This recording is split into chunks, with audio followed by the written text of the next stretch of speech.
There will now be an opportunity for silent prayer or meditation.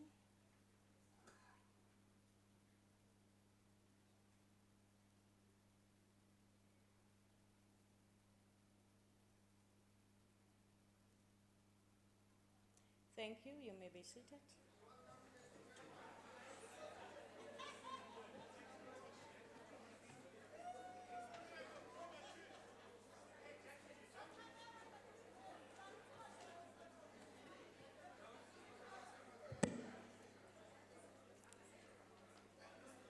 Honorable members, I will now ask the Secretary to read the first order of the day. Consideration of report of Portfolio Committee on Justice and Correctional Services on suspension and removal of Magistrate I. Maybeck and additional Magistrate at Johannesburg. Thank you very much. I will now invite the Chairperson of the Justice Committee, Honorable Magwanishe, to present the report. Thank you very much, Honorable Chairperson. Sorry, Chairperson, a point of order. Nothing was said. What is the point of order about? Chair, yes indeed, and I'd like you to rule on this, Chair. We're dealing with a matter, a very sensitive matter here, on the removal of a magistrate. I don't have a problem with that. But my concern is that if this discussion includes what is the medical condition of the particular magistrate, it might be insensitive. So I want to know whether we are able to discuss and mention in this House the actual medical condition, or we should try to avoid that, Chair. Thank you. Honorable Member, can I allow the Honorable Chairperson to present the report? Honorable Magwanishe, continue. Thank you, House Chairperson. A report of the Portfolio Committee on Justice and Correctional Services on the suspension and removal from office of Magistrate I. Mayberg, an additional magistrate in Johannesburg in terms of Section 13, subsection 4B of the Magistrate Act 90 of 1993, dated 6 March 2020. Since her appointment on the 1st of October 2015, Ms. Mayberg has largely been absent from work due to continued ill health. It has also been difficult to evaluate Ms. Mayberg's performance on the bench for purposes of possible permanent appointment, as she has been unable to produce any work on which her fitness to hold office could be assessed. To date, Ms. Mayberg has not returned to office and has not completed the required probationary period for aspirant magistrates. On 14 March 2018, Ms. Mayberg's attention was drawn to the provisions of Regulation 29 of the Regulations on Judicial Officers in the lower courts, setting out the procedure that is followed when a magistrate is removed from office due to continued ill health. Ms. Mayberg was afforded an opportunity to comment and state her case in response. On 18 March 2018, Magistrates Commission considered the documentation presented to it regarding Ms. Mayberg's continued ill health and ordered that an investigation be held regarding her fitness to continue to hold office on account of ill health. Ms. Mayberg was informed of the investigation in a letter dated 23 May 2018 and was requested to submit a medical report from a medical practitioner of her choice to the Commission. Ms. Mayberg's representative submitted the required medical report dated 21st October 2018, which found that Ms. Mayberg was unable to return to work. In a letter dated 18 April 2019, the Commission gave Ms. Mayberg an opportunity to comment. Ms. Mayberg's representative provided the Commission with her comments, but the response did not address the Commission's opinion that she is not fit to hold office as magistrate any longer due to continued ill health, and that a recommendation to suspend her from office will be justified. Further, the responses did not show cause as to why the Commission should not determine to withhold the remuneration forthwith. Neither Ms. Mayberg nor her representative responded to the Commission's subsequent clarifying letter. On 2nd August 2019, the Commission met and resolved to recommend that Ms. Mayberg be suspended from office due to continued ill health and determined that her remuneration be withheld with effect from the date on which the Minister suspends her from office. On the recommendation of the Commission, the Minister duly suspended Ms. Mayberg from office on the 26th November 2019, tabled the report for consideration by Parliament. Having considered the report tabled on the 27th of November 2019 by Minister of Justice and Constitutional Services on suspension from office of Ms. I. Mayberg, the committee recommends that the National Assembly resolves not to restore Ms. Mayberg to office as a magistrate. I thank you. Thank you very much. I know that we don't have a speakers list, but there is a requisition for declarations. The DA? Thank you, Chair. We are in support of the proposal contained in the report under discussion not to restore Ms. Mayberg to office. Chair, the role of Parliament in dealing with matters of discipline and incapacity on the part of magistrates is twofold. Firstly, it's to oversee whether the Magistrates Commission and the Executive, the Minister, in dealing with these matters performed their role and functions in a proper and lawful manner. In this regard, we are satisfied that the Commission followed the correct procedure and came to the correct conclusion, namely that due to continued ill health, Ms. Mayberg is unfortunately no longer fit to hold office. We are also satisfied that the Minister in dealing with the matter followed the prescripts of the law and ultimately had no choice but to suspend Ms. Mayberg from office on 27 November last year. Secondly, as part of our systems of checks and balances, this Parliament now has the duty to resolve to either restore Ms. Mayberg to office or not. Our role is therefore more than questioning and holding to account the Executive in matters like these. Honourable members, we are of the view that in light of the information contained in this report, there cannot be any other conclusion that the continued and nearly permanent absence from office on the part of Ms. Mayberg enjoins this Parliament not to support her restoration to office. I thank you. Thank you. Suspension of Ms. Mayberg and would also support her permanent removal. Magistrates must be fit and proper as they decide the fate of people's lives. We are satisfied with the process followed and the resulting outcome. We must continue to subject the judiciary to the highest level of scrutiny and ensure fit and proper persons occupy these roles. Thank you very much. Thank you. NFP, IFP, you are late, so NFP will go first. Thanks. Thank you, Honourable House Chair. The National Freedom Party notes the report of the Portfolio Committee on Justice and Correctional Services tabled here today. Honourable Chairperson, the Magistrates Commission has interrogated this matter extensively. It is common knowledge that Mrs. Mayberg has largely been absent from office due to ill health. Her continuous absence from work on an already congested court roll cannot be in the interest of swift justice. Her absence makes it difficult to plan court rolls in advance, added to not being able to assess her performance, as she has been appointed as an additional magistrate and must be evaluated for the purposes of permanent appointment. Matters that are partly heard will not be able to be finalized as it is being adjudicated by the magistrate who is familiar with the matter best. She was given opportunity to comment on the inquiry but failed to do so. On investigation, as ordered by the Ethics Committee, Mrs. Mayberg was requested to submit a medical certificate which was submitted and found that she was unwell, was impaired and unable to function in any professional capacity presently. It is clear that Mrs. Mayberg is not in a position to carry on her duties. In terms of Section 13(4)(a) of the Act, the Minister must suspend a magistrate if he or she is unfit to hold office due to health. The National Freedom Party is satisfied that due processes have been followed. We wish Mrs. Mayberg well in the future. The National Freedom Party supports the report tabled here. Thank you. Thank you very much. IFP?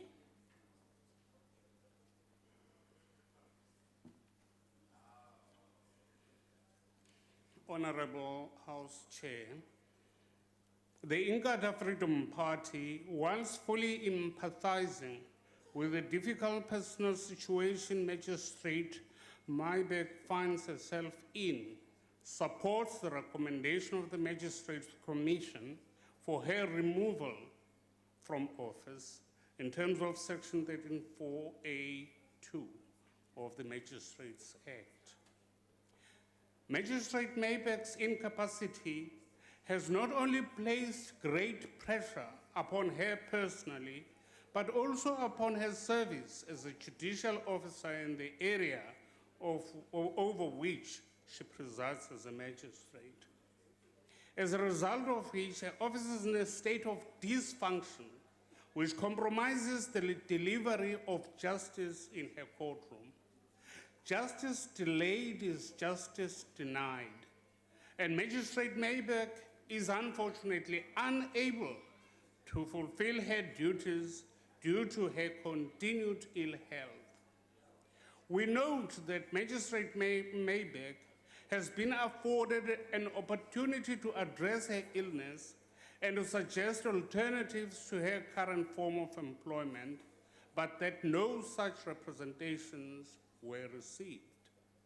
In conclusion, the Inkatha Freedom Party therefore concurs with the report, the findings, and the recommendations. I thank you. Thank you very much. The ANC? Thank you very much, House Chair. It looks like we are speaking with one voice on this part. The African National Congress rises in support of the report on the Portfolio Committee of Justice and Correctional Services on the suspension and removal from office of Magistrate I. Mybeck, an additional magistrate at Johannesburg Magistrate Court in terms of Section 13(4)(b) of the Magistrate Court of 1993. In his inaugural speech, Sitwalando, President Nelson Mandela said, "Let there be justice for all. Let there be peace for all." Having a clear picture and having experienced the injustices of what was called the justice system of the colonial and apartheid regimes, the ANC committed itself to making justice accessible for all.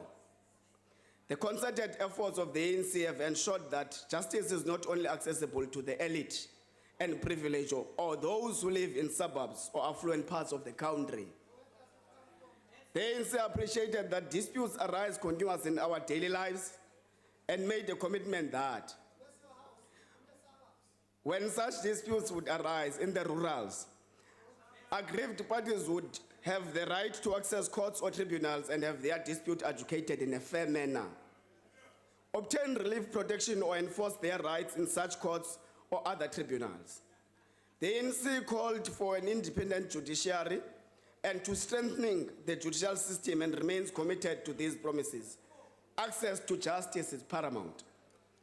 Magistrate Mybeck has been largely absent from office due to continued ill health. We did not bring detail of her state of health, but we said continued ill health. This has in effect led to the continuous interruption of her work schedule, making it difficult for the head of office to plan her court roles and other work upfront to ensure that service delivery and the smooth running of the court is not compromised. This has also made it difficult for a performance to be evaluated for purposes of permanent employment. In accordance with the alteram partem rule of natural justice, Ms. Mybeck was offered the opportunity to comment on the matter. The Magistrate Commission did not receive any representations. A medical report was submitted and found her unable to return to work. Justice delayed is indeed justice denied. An incapacitated court cannot serve the interest of the masses of our own people who rely on an efficient judicial system for the speedy resolution of our disputes.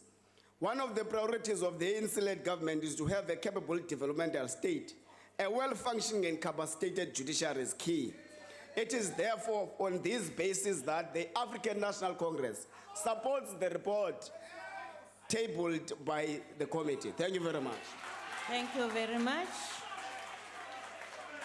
Thank you.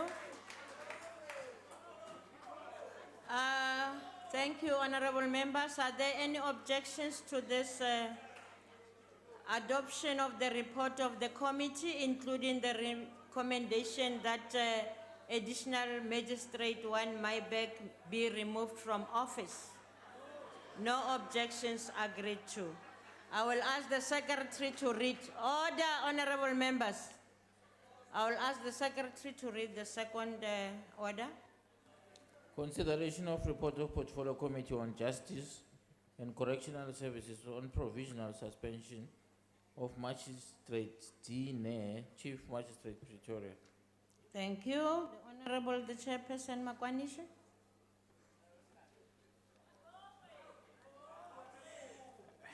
Thank you very much, House Chairperson.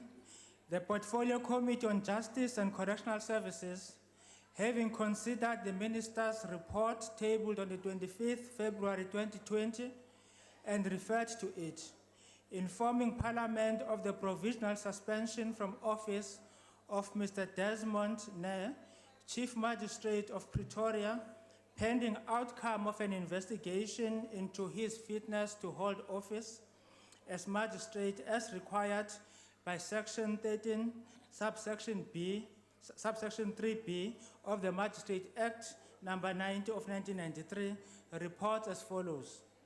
The charges relate to allegations that Mr. Na, during the period 2016, asked for or accepted or received a special favor or dispensation or benefit from Bosasa to the approximate value of 200,000 by having the security system installed and or upgraded at his private residence, which may unduly influence him in the execution of his official duties or create the impression that this is the case, or which can reasonably be perceived as being intended to influence him in the performance of his judicial duties, or serve as a reward for performing those duties.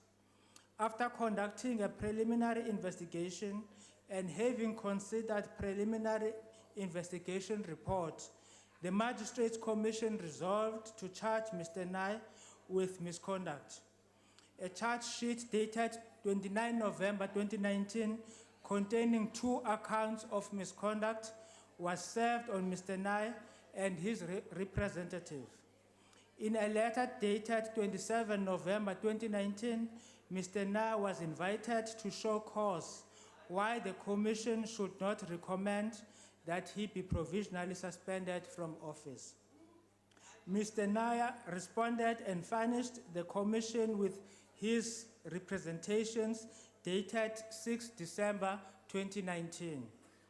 On the 12th of December 2019, having considered Mr. Naya's representation, the Commission resolved to recommend that he be provisionally suspended from office in terms of Section 13, subsection 3A of the Magistrate Act 90 of 1993.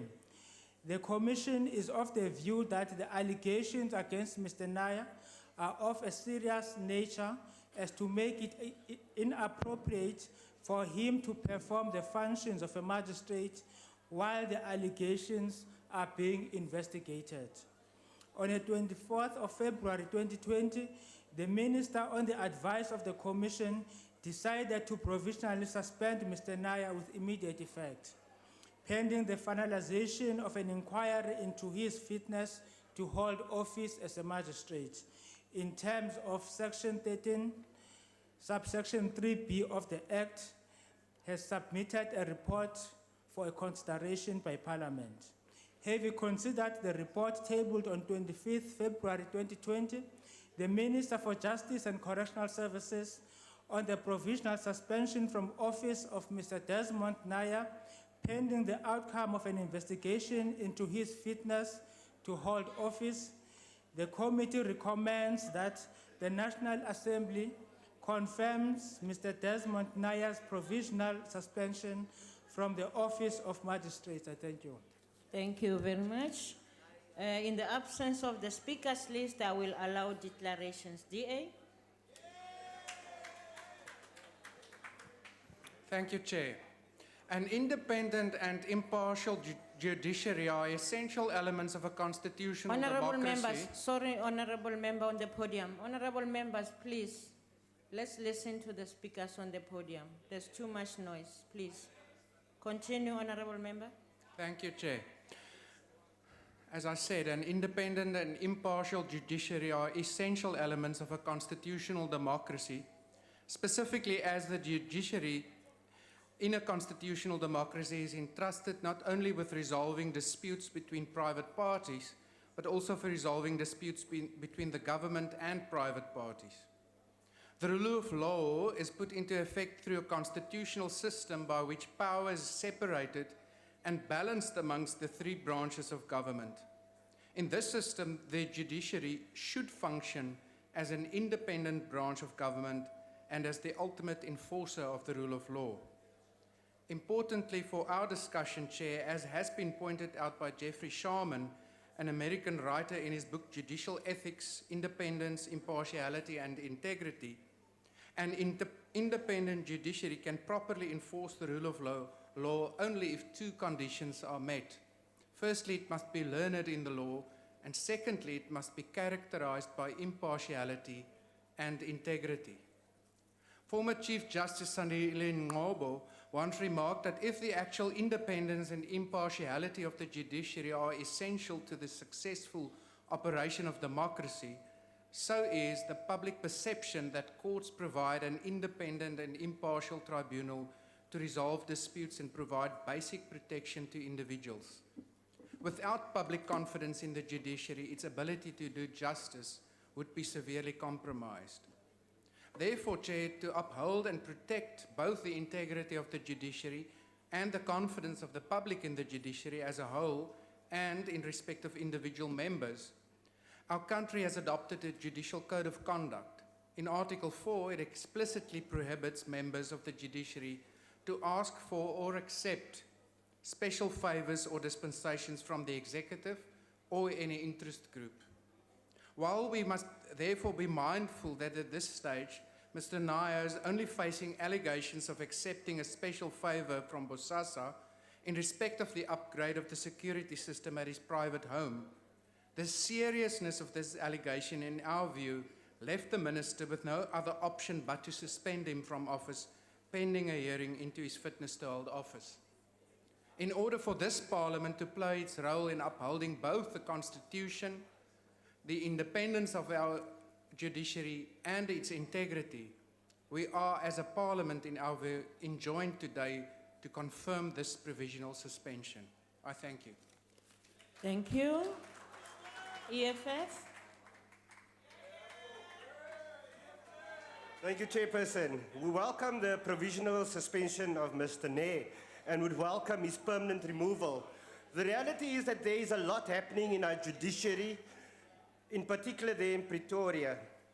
This matter is proof that Bosasa did not only capture ministers and correctional services officials, Bosasa did not only give President Cyril Ramaphosa money to benefit him personally, and Bosasa did not only enrich President Ramaphosa's son through contracts, Bosasa also captured the judiciary. Here we have people in the judiciary receiving financial benefits from corrupt organizations. We are starting to see a trend of judgments that do not give us confidence that the judiciary is independent. And then there are these revelations of judicial officers receiving financial benefits from companies like Bosasa that are known to be corrupt. We need a judiciary that is solid. We need a judiciary that is intact. We need a judiciary that is credible. This judiciary, with a robust legislature and accountable executive, is the heartbeat of our Honorable democracy. Paulson, please take your seat.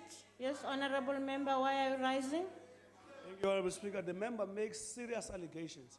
Can he specifically tell the House who are these judiciary people who are receiving money?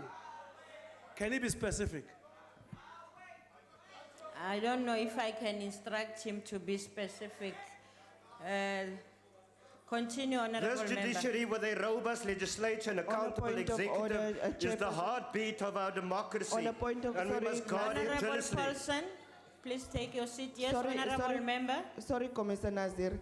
No wonder he was removed as the Honor- Deputy Minister of Finance. Honorable Member. Honorable Member. Honorable Member, that's not a point of order. You can't do that. Continue, Honorable If we Paulson. are going to guarantee our people the right to have any dispute that can be resolved by the application of the law decided in a fair public hearing before a court, we don't need judicial officers that are bought. This is not an attack on the judiciary. And we are not saying this because judgments are not in our favor. There are judgments that are for and against us. The courts are our last defense and the defense of our democracy. And we cannot have a National Director of Public Prosecution and the NPA prosecute individuals based on the ruling party's factional battles or because of the individual's party political affiliation. Thank you very much. Thank you. IFP. Order, Honorable Members. Let's be in the House. Thank you, Honorable Chair. Our judiciary is the last check and balance against abuse of the rule of law in this country. Judicial capture and the usurpation of the rule of law for alleged financial gain by any judicial officer, no less a chief magistrate, as is the case with Chief Magistrate Naya, must be taken in all seriousness and with the veracity that it deserves. Our judiciary must be free, fair, accessible, and most importantly, impartial. If judicial impartiality can be bought, then we no longer have the rule of law, we have anarchy. Bosasa is well known and itself under a cloud of controversy in respect of illicit and criminal activity. And whilst on that topic, we must say the IFP is concerned by the continued slow investigation in this matter, of which allegations of corruption abound, even against some members sitting in this very chamber. Chairperson, accordingly, the IFP fully supports the provisional suspension of from office of Chief Magistrate Naya, pending the outcome of investigation into his fitness to hold the office of magistrate. I thank you. Thank you. NFP. Thank you, Honorable House Chair. Let me at the very outset say, Chair, that what we have in front of us currently are allegations. In terms of the Act, yes, the Minister can suspend, and I think it's the right thing to do. However, these are allegations, and until the matter is concluded, it remains allegations, and you are innocent until proven guilty. Honorable Chairperson, the allegations against Chief Magistrate Mr. Naya are of a very serious nature. Allegations of accepting, receiving special favors or benefits from Bosasa may unduly influence his judgment and actions. It is possible that it will influence him in executing his judicial duties. He is alleged to have accepted an installation of 200,000 rand in security upgrade at his home in Pretoria, including electrical fencing, CCTV, alarms, etc. And yes, it is correct in terms of Section 13(3)(b), the Minister is empowered to suspend a magistrate if in his opinion and on recommendation from the Commission that the conduct of a magistrate is questionable and brings the judiciary into disrepute. They need at all times to ensure a very high level of integrity. Now, the National Freedom Party is satisfied that the allegations warrant a provisional suspension, pending, obviously, like I said before, the outcome of the investigation. Now, I think my colleague, Honorable Paulsa, is correct. Nobody gives you anything for nothing. When they give you something today, they expect something in return. It's exactly the same thing that VBS Bank did. When VBS Bank gave you money, they are expecting something in return. It is what you call a corrupt relationship. So whether it is between Bosasa and somebody or VBS Bank and somebody, it is still a corrupt relationship. And that is what actually we need to print. So let us be consistent. Honorable Sheikh Imam, please take your seat. Why are you rising, Honorable Member? Honorable Chair, I just want to say that. What is your point who of those order? people in the ANC? That's not a point of order. Take your seat. Take your seat. That's not a point of order. That's not a point of order. Continue. Thank you. Yes, just to conclude on that, let us be consistent. Corruption is corruption. Manipulation is manipulation. It doesn't matter who it involves and whichever side it involves. Honorable Sheikh Imam, please take your seat. Why are you rising, Honorable Member? Honorable Chair, can you please follow the rules? You need to say to the member when you are switching off the mic, Honorable and Member, I you know know. that. Thank Can you. you Sit please down. do what you are Noted. supposed to do? Thank you. Sit Thank here. you. You are noted. Continue, Honorable Member. Honorable Chairperson, the National Freedom Party is satisfied that we are acting in accordance with the Act and supports the recommendation tabled here. Thank you very much. Thank you. Nobody. ANC?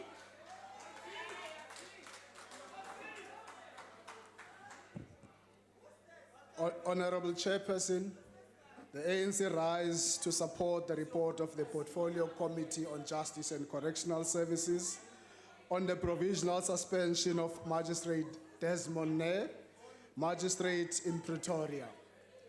I want to say from the onset, Chair, that the ANC is happy with the contributions of the participating members of the Justice Committee. It's very clear that the EFF has always been absent in meetings, hence they're making the kind of points that they are making.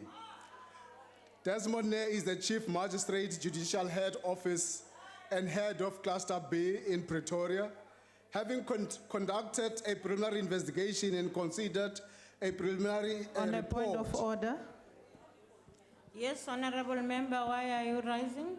House Chair, Yes. please caution members who are making maiden speech not to be abrupt Oh, no. because we are going to attack back. Thank you very Please much. caution them.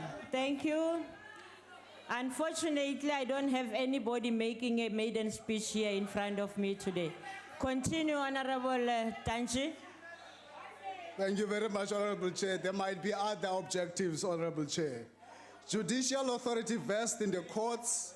Section 165 of the Constitution sets out guarantees for the independence of the judiciary, providing inter alia that courts are independent and subject only to the Constitution and the law, which they must apply impartially, without fear, favor, or prejudice.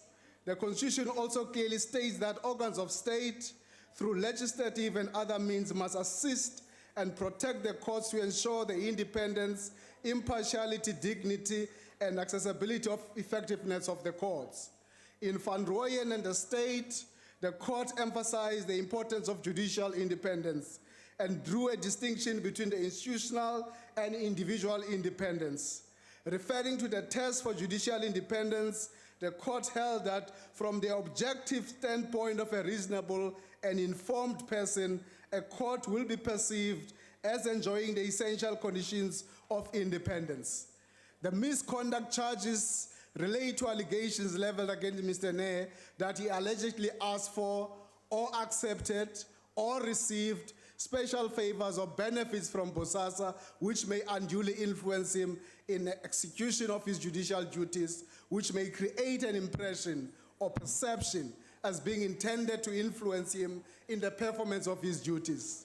In line with the Odi Alteram Partem rule of natural justice, Mr. Nair was invited to show cause why he should not provisionally be suspended from office.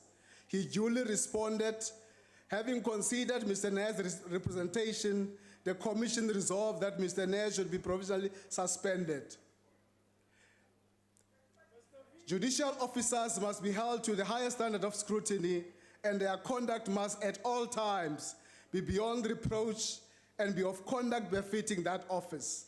taking cognizance of the seriousness of the allegations leveled against Mr. Nair and the importance of the image of our judiciary, the judicial officers and the rule of law, it is in the interest of the ANC as the governing party and as a leader of society to confirm this provisional suspension. The ANC has always been committed to an independent judiciary and to strengthening judicial system. Our national conference resolutions have reaffirmed this commitment.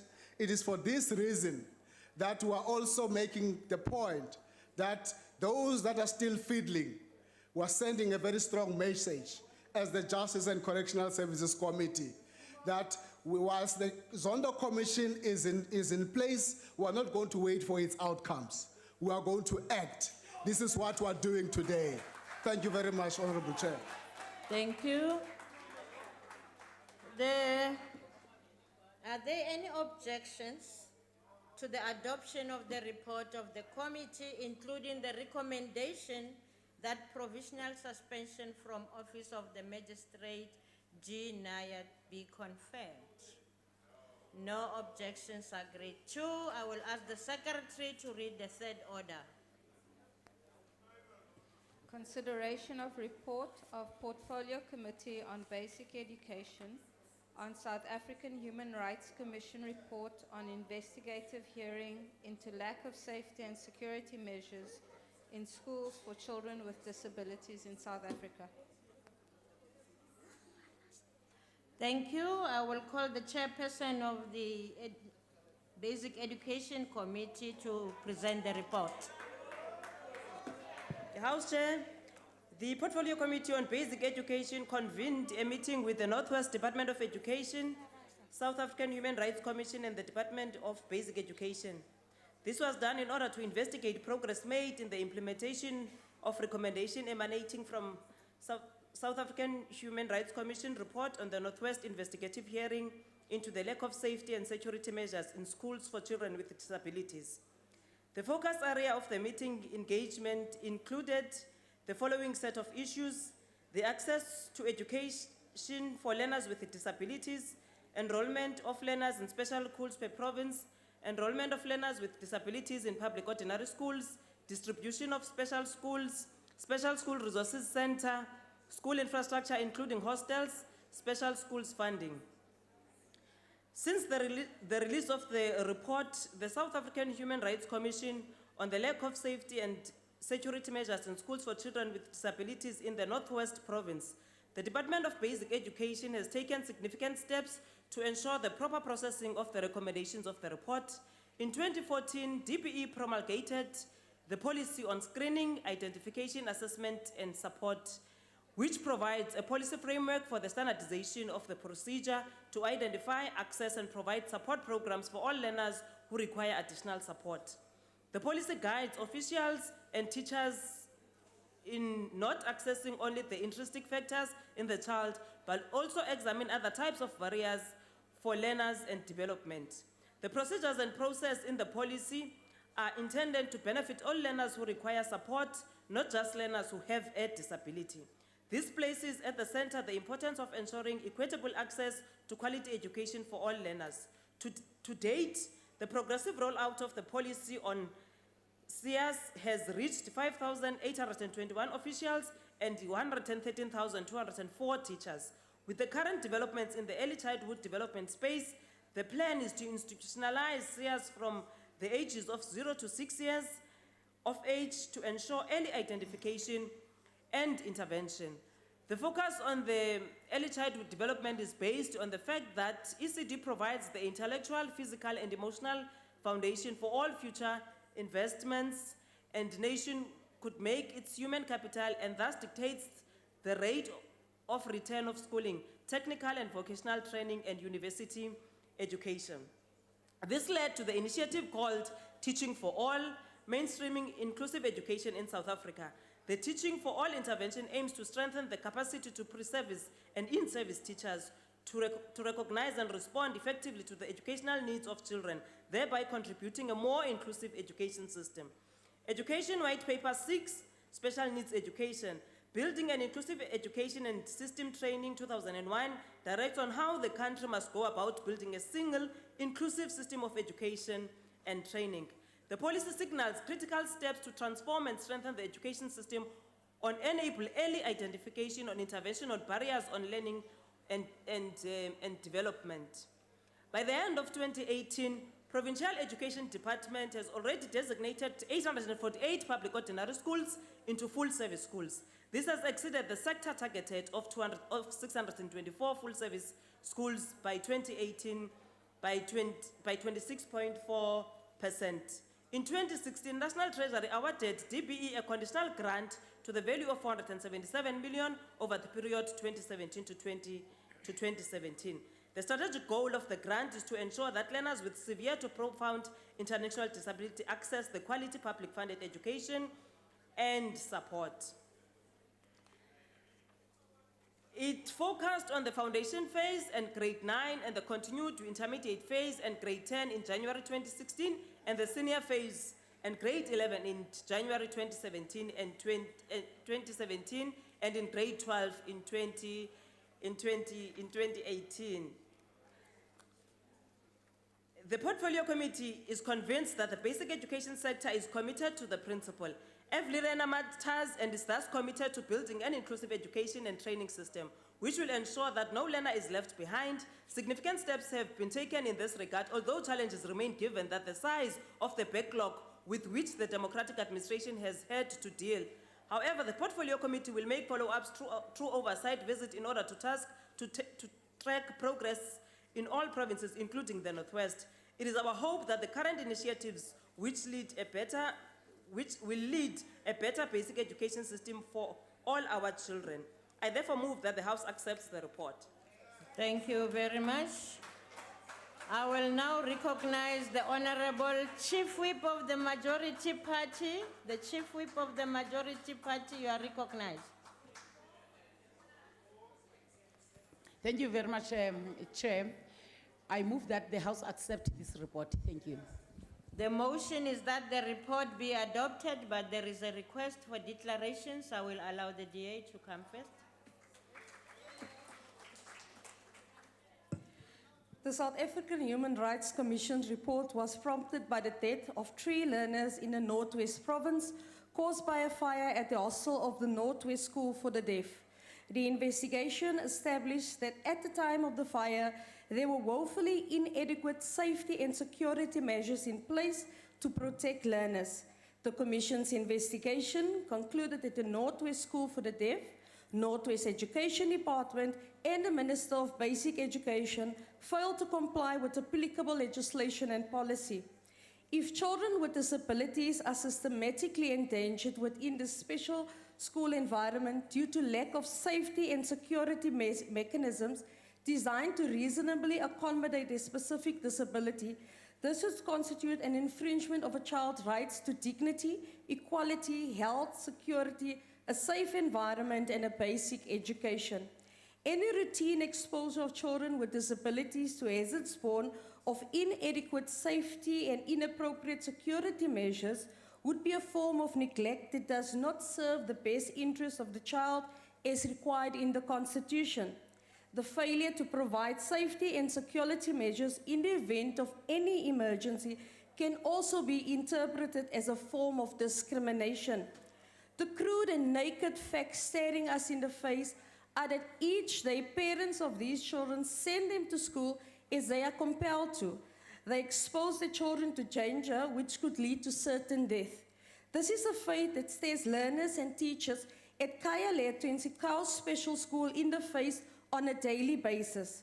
And they battle with poor infrastructure, lack of a school promised 10 years ago to Kaya Leto Special School, and no fencing at hostels to fend off sex pests. The minimum norms and standards for public school infrastructure contain insufficient provisions for special schools, and time frame for compliance with universal design is 2030. This is unacceptable. The current school infrastructure budget will surely be felt more by special schools. The SIA's policy outlined in quite detail how to determine the level of support for individual learners, but it doesn't go in specifics around how the support should be provided and is quite silent on special school provisioning as the norms and standards that were meant to be adopted with the policy are just guidelines. So there is no comprehensive and building norms on standard regulations. Inadequate provisions made in the legal and policy framework relating to post-provisioning in special schools and special school hostels does not take into account the need for 24-hour supervision of learners in special school hostels.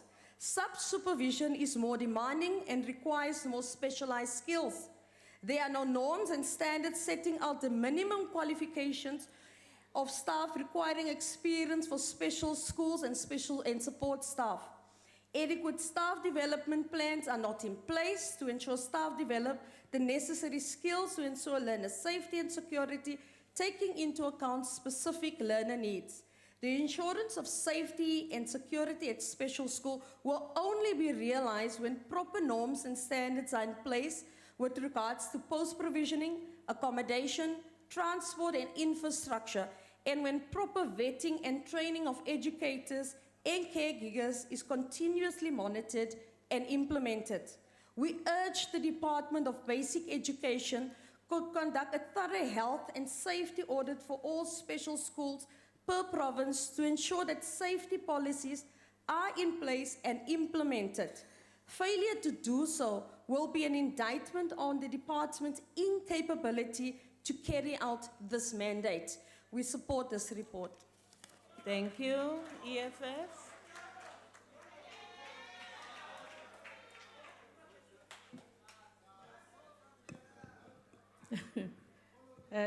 Thank you, Speaker. We are in agreement with the report of South African Human Rights Commission, wherein the lack of safety and security in schools for children with disability is reported. Though South Africa has committed itself in writing to the provisions of the quality, equitable, and inclusive education in its constitution, however, despite relevant laws, policies, and guidelines, children with disabilities remain marginalized. It's also a fundamental right of each and every child to receive education in context of security and safety. The reality for many of our children, not only living with disability, is that schools everywhere are just generally not safe. Our children go to school to be raped, as many as the cases are reported. Our children go to school to be assaulted. Our children go to school to be murdered. All this happening at one place where they are supposed to be safe to learn, grow, and safe to play. Violence we see in our schools is the same violence we see in our communities. And the violence is suffered the most by women and children, in particular Black women. As the report by Human Rights Commission further observed, our children living with disabilities are not acknowledged by society or even valued. How many schools in South Africa comply with the requirements related to the fully accessibilities, such as ramps, handrails, and space maneuverability for all disabled learners and educators? Very few.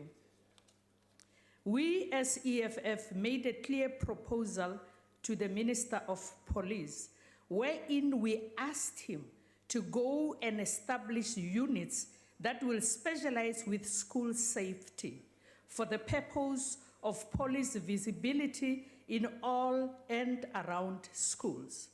We also made a proposal to say all schools must have security guards employed full-time, and we must cancel all contracts with security companies. We must employ all trained security guards and employ them the same way we employ our teachers. The Safe School projects failed our disabled children because nothing has changed so far. We must not simply adopt the reports, but can we see changes? Thank you. Thank you. Yes, we are. IFP.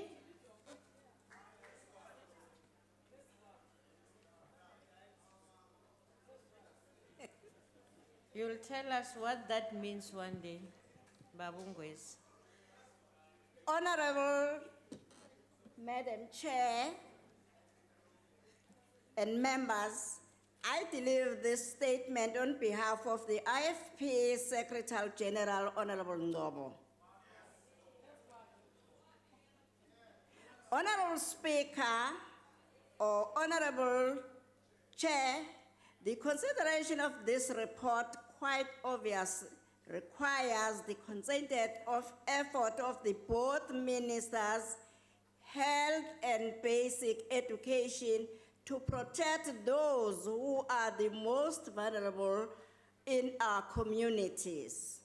The finding by the South African Human Rights Commission on the lack of safety and security measures in school is distressing even to read. I want to call on each and every one of you in this house and those who are watching today to ask yourself if the selfless children deserve to be in a place that possesses direct dangers and poor condition for any child. Now extend your thoughts to a time in which you saw a child who lives with a disability struggle as a result of difficulty. These thoughts should unite us in the common cause to not allow suffering to touch any child, especially those who live with disabilities and struggle to find for themselves. The factual finding by the SAHRC revealed that special schools infrastructure is not only insufficient, but possesses a direct and imminent threat to the health and safety of these learners. Inspection of the Utlanong school in Northwest found dangerous and poor conditions.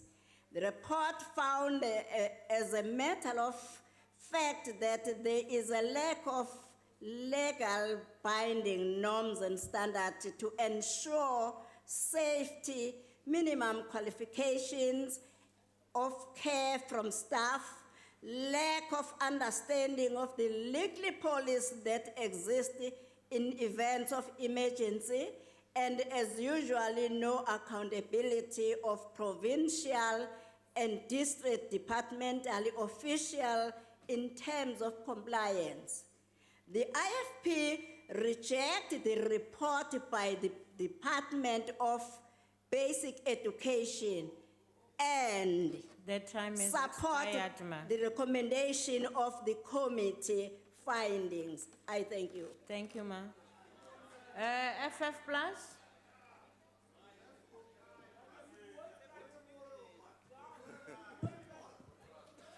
Honorable House Chair, all cultures have a way to express the need for people to look after each other.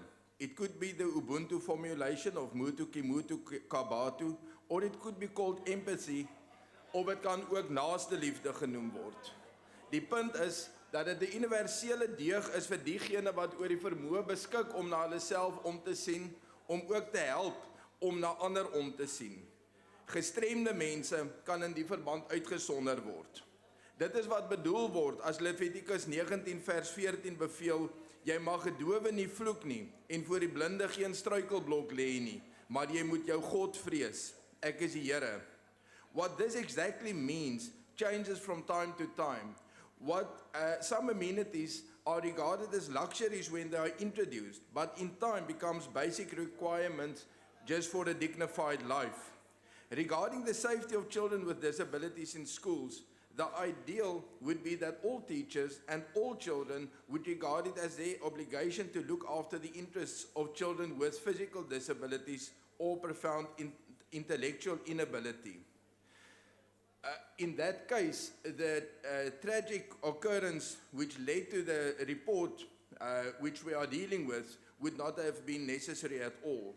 Alas, the high sentiment that each learner is a national asset in South Africa is not even realized for children with perfect health, physically and mentally. Otherwise, the neglect and lack of conscientiousness which characterize the South African school system would not have been the case. Daarom verwelkom die VF Plus hierdie verslag rakende die gebrek aan veiligheidsmaatreëls aan skole vir kinders met gestremdhede in Suid-Afrika, maar ons hou nie asem op om die aanbevelings daarvan te sien werklikheid word nie. Dis doodgewoon die werklikheid in Suid-Afrika dat uitsprake soos hierdie gemaak word en nooit werklikheid word nie. Dan het ek gewonder, agbare huisvoorsitter, of het parlementêr is om 'n militêre uniform te dra, maar toe dink ek miskien is dit net 'n agbare aprilgrap. Baie dankie. AIC.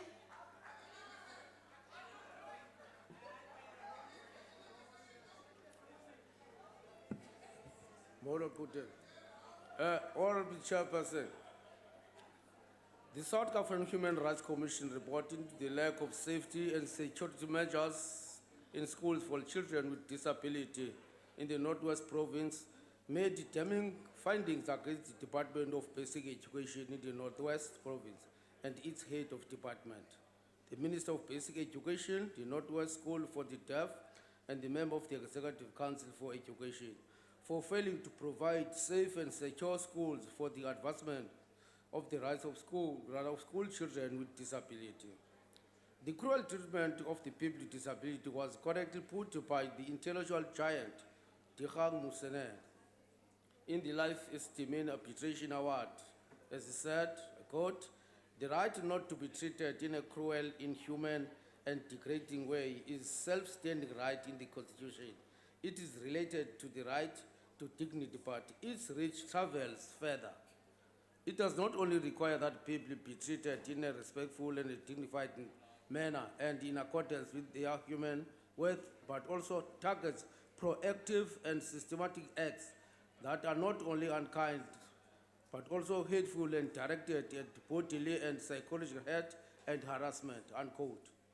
When we ratified the Convention on the Rights of Persons with Disabilities in 2007, we were committed to its founding provisions, in particular those in Article 14, which requires safe parties to take all necessary measures to ensure that the full enjoyment by children with disabilities of all human rights and fundamental freedoms on equal basis with other children. Our hearts were shattered when in 2010 and 2015, respectively, two incidents, both at Christiana School for the Blind and the Wolf School pushes from the Northwest Province, claimed the lives of disabled learners. In its report, the Human Rights Commission made the following findings against all the respondents cited in this presentation. The risk of physical abuse, particularly sexual abuse, was a consistent theme identified in the submissions of hearing participants, which highlighted the state's systematic and consistent failure to ensure that teachers and staff are checked against the registers made in the Children's Act and the Sexual Offences Act as required by law, prior to being hired to work directly with some of the South African most vulnerable learners. At this committee, we correctly made the recommendation that for quality education to proceed apace, special schools must be benchmarked against the international standards on safety and security standards. However, we support the report. Thank you very much. Ra leboga. ANC.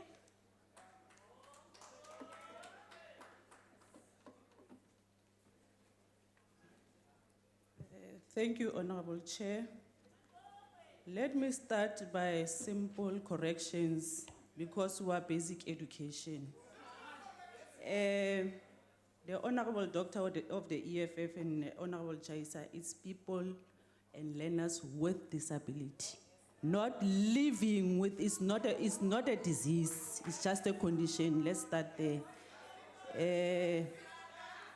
The Constitution of South Africa restored the dignity of all our people.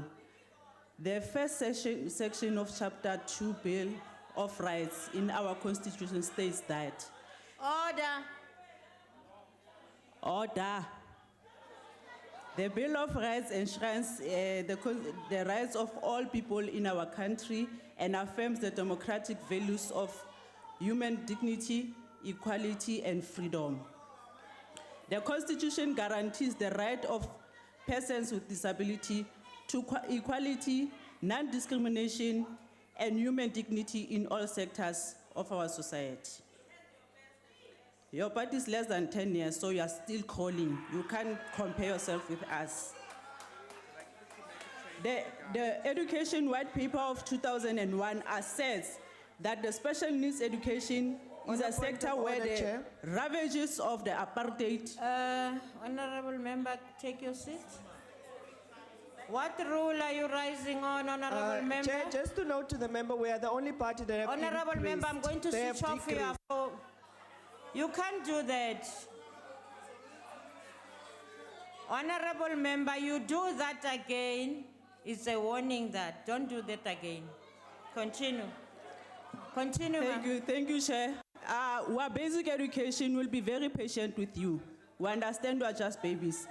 The Education White Paper of 2001 assesses the special needs education is a sector where the ravages of apartheid remain most evident. In this sector, the segregation of learners on the basis of race was extended to incorporate systematic separation on the basis of disability.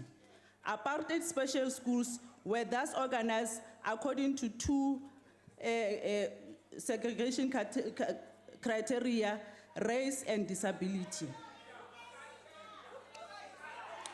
The values set out in the Constitution. Order, honorable members, order, please. I need to hear the speaker on the podium. Continue, ma'am. The values set out in the Constitution have established a fundamentally different social, political, legal, and economic order from apartheid. Under apartheid policies, schools that accommodated white learners with disability were systematically under-resourced. Were systematically resourced. Learners with disabilities, black learners with disabilities were under-resourced. Learners with disability in special schools existed and they were limited to admitting learners according to rigidly applied criteria. The impact of these policies was only 20% of learners with disabilities were accommodated in special schools.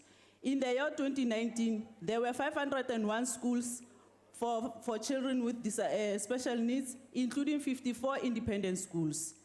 This gives a clear indication that the ANC-led government is determined to create an inclusive education and training system. Our united and cohesive society requires that we end the exclusion, segregation, and marginalization experienced by persons with disabilities.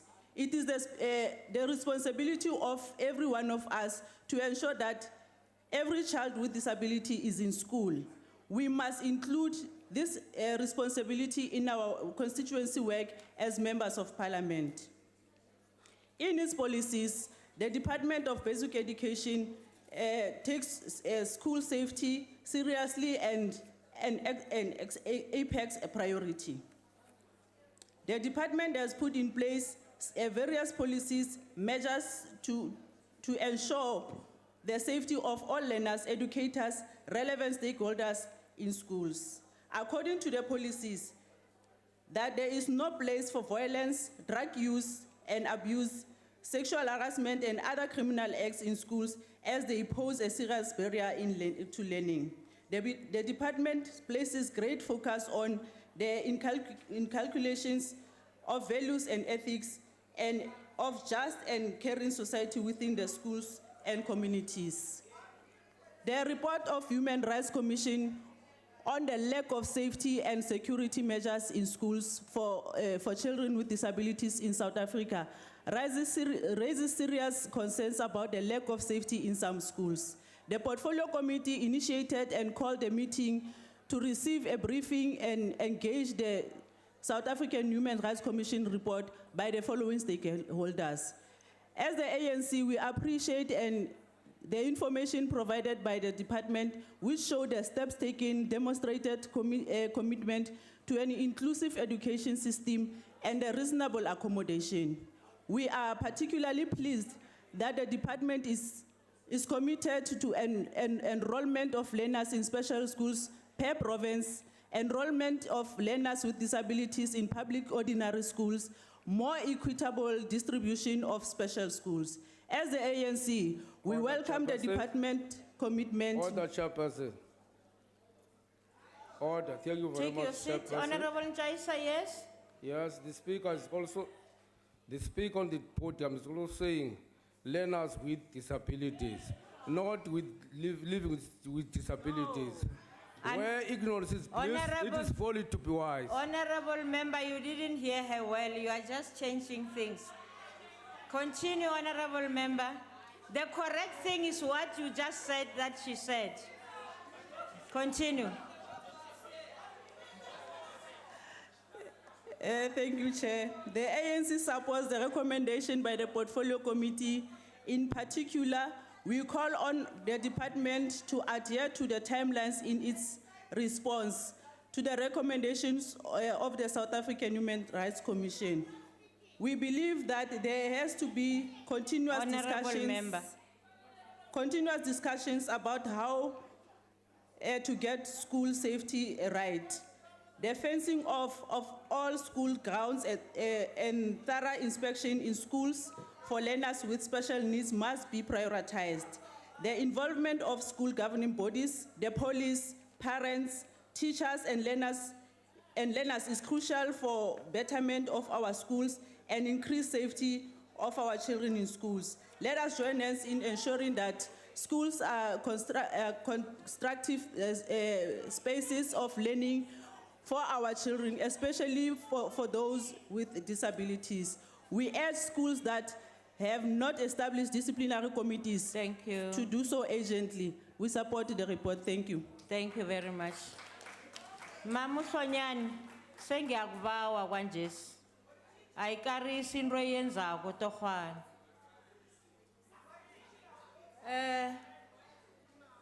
Thank you. Are there any objections to the report? No objections. Agreed to. I will ask the secretary to read the fourth order.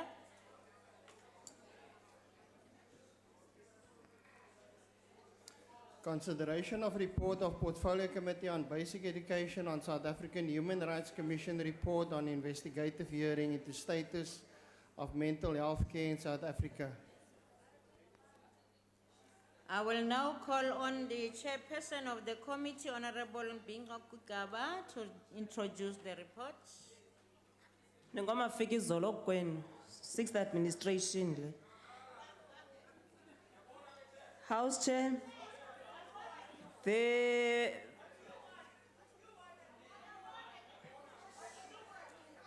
Honorable The Portfolio Committee on Basic Education convened a meeting with the Department of Basic Education and the South African Human Rights Commission.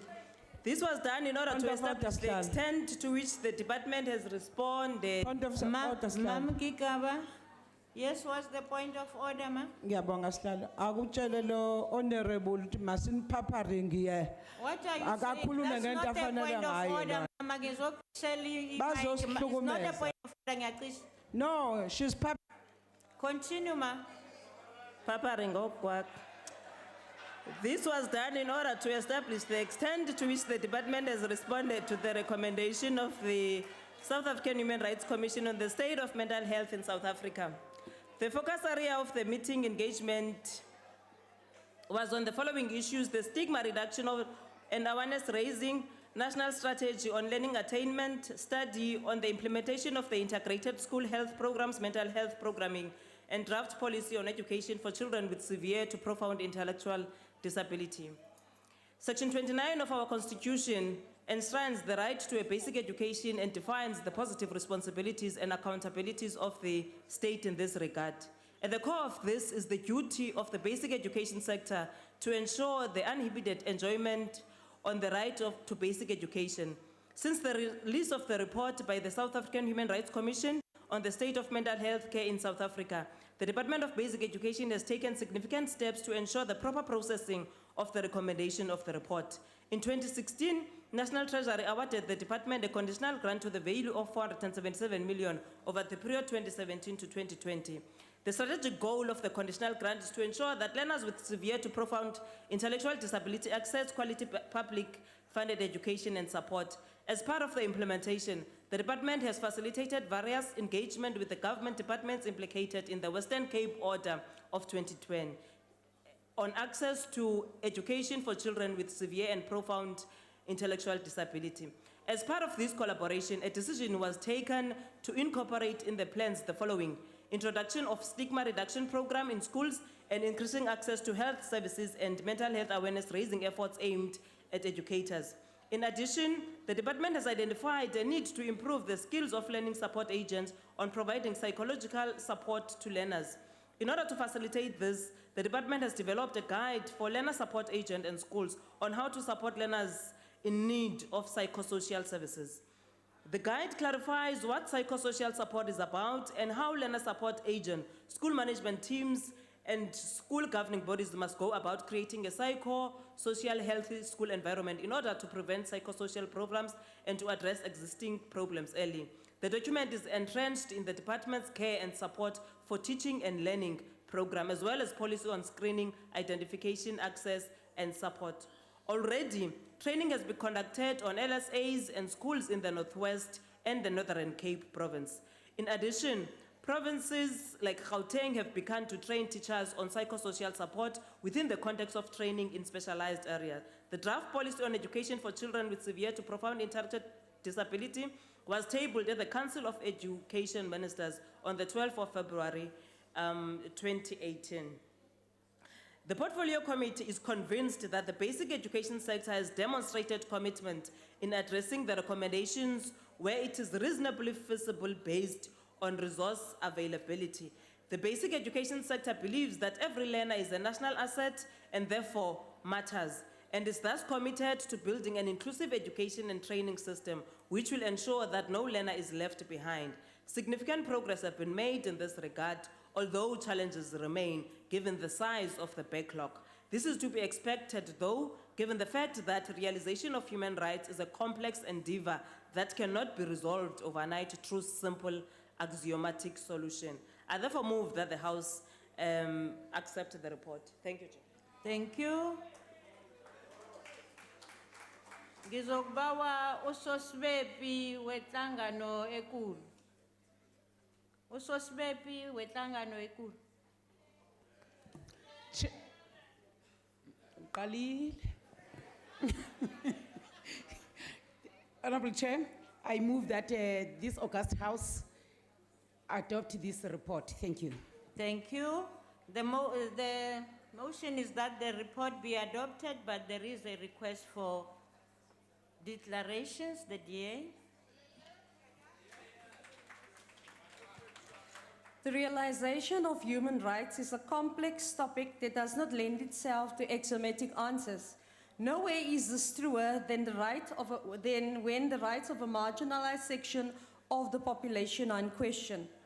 The tragic loss of life following the discharge of mental health care patients from Life Esidumeni facilities evoked a public outcry and led to widespread calls for further investigations, not only in this instance, but also in relation to the broader mental health care system in this country, all thanks to the Democratic Alliance. The World Health Organization, of which South Africa is a member, emphasized that mental health is a state of well-being in which every individual realizes his or her own potential, can cope with normal stresses of life, work productively, and is able to make a contribution to his or her community. As such, mental health is not merely the absence of illness or a disease. South Africa should veer more to a rights-based approach to emphasize the equality of people with disabilities. This approach considers the disability to be a product of an environment that fails to accommodate the specific needs of a person with a disability, as already done in the Western Cape. Prevalent statistics relating to psychosocial and intellectual disabilities are underestimated. Studies have shown attempted suicide rates of 7.8% and rates of suicidal ideation of 19% amongst high school students, 22% post-traumatic stress among school children, as well post-trauma depression as high as 34.7%, and high depression rates of 37%. These findings indicate that South African school children face considerable mental health challenges. Despite the high prevalence of mental health care conditions, many South Africans would benefit from accessing services do not receive treatment. Only 25% of South Africans living with a mental health condition access services. The most significant obstacle to mental health parity is stigma. Stigmatization of mental health is an excuse for inaction, and we're still waiting on the department for them to come up with a proposal. Public mental health care systems in general lack adequate coverage of mental health care professions.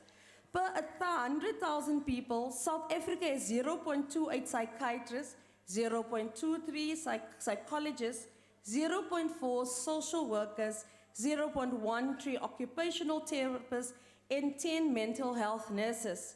As a comparison, the average for a middle-income country would be 5 psychiatrists per 100,000 people.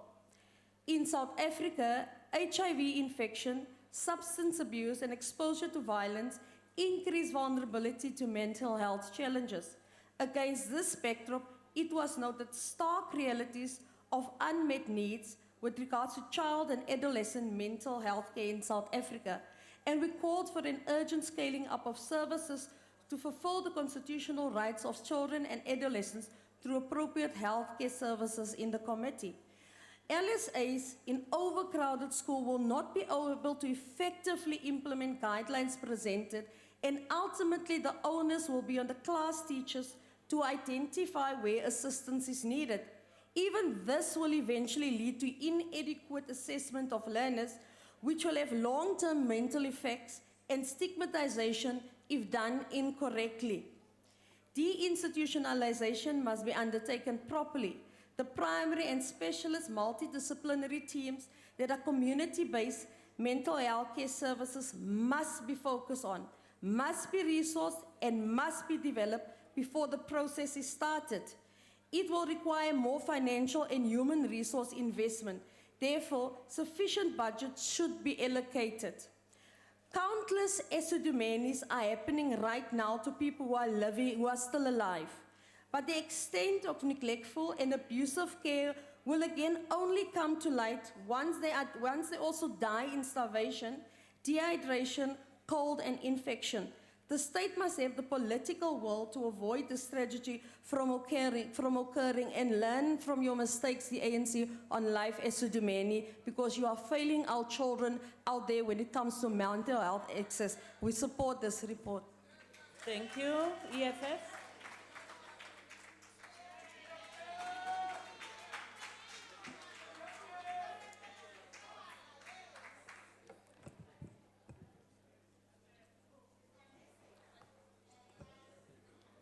Thank you, Chairperson. Following the life acidumeni tragedy that tragically ended the lives of 143 innocent beings whose only sin was being mentally sick, whilst the government of the day that was only concerned about tenders, we know for a fact that mental health issues will never be resolved by the ANC government. More so for children who are the most neglected group in the country and suffer 40% of sexual violence cases reported. Efficient mental health services are not being provided for the poor, more especially in townships and rural areas. And when those services are provided, they are below par and even a threat to the right to life. Patients in psychiatric healthcare in public schools and hospitals are treated in the most inhuman manner. That they are unable to care for themselves becomes the very reason why they're exploited and violated by the government.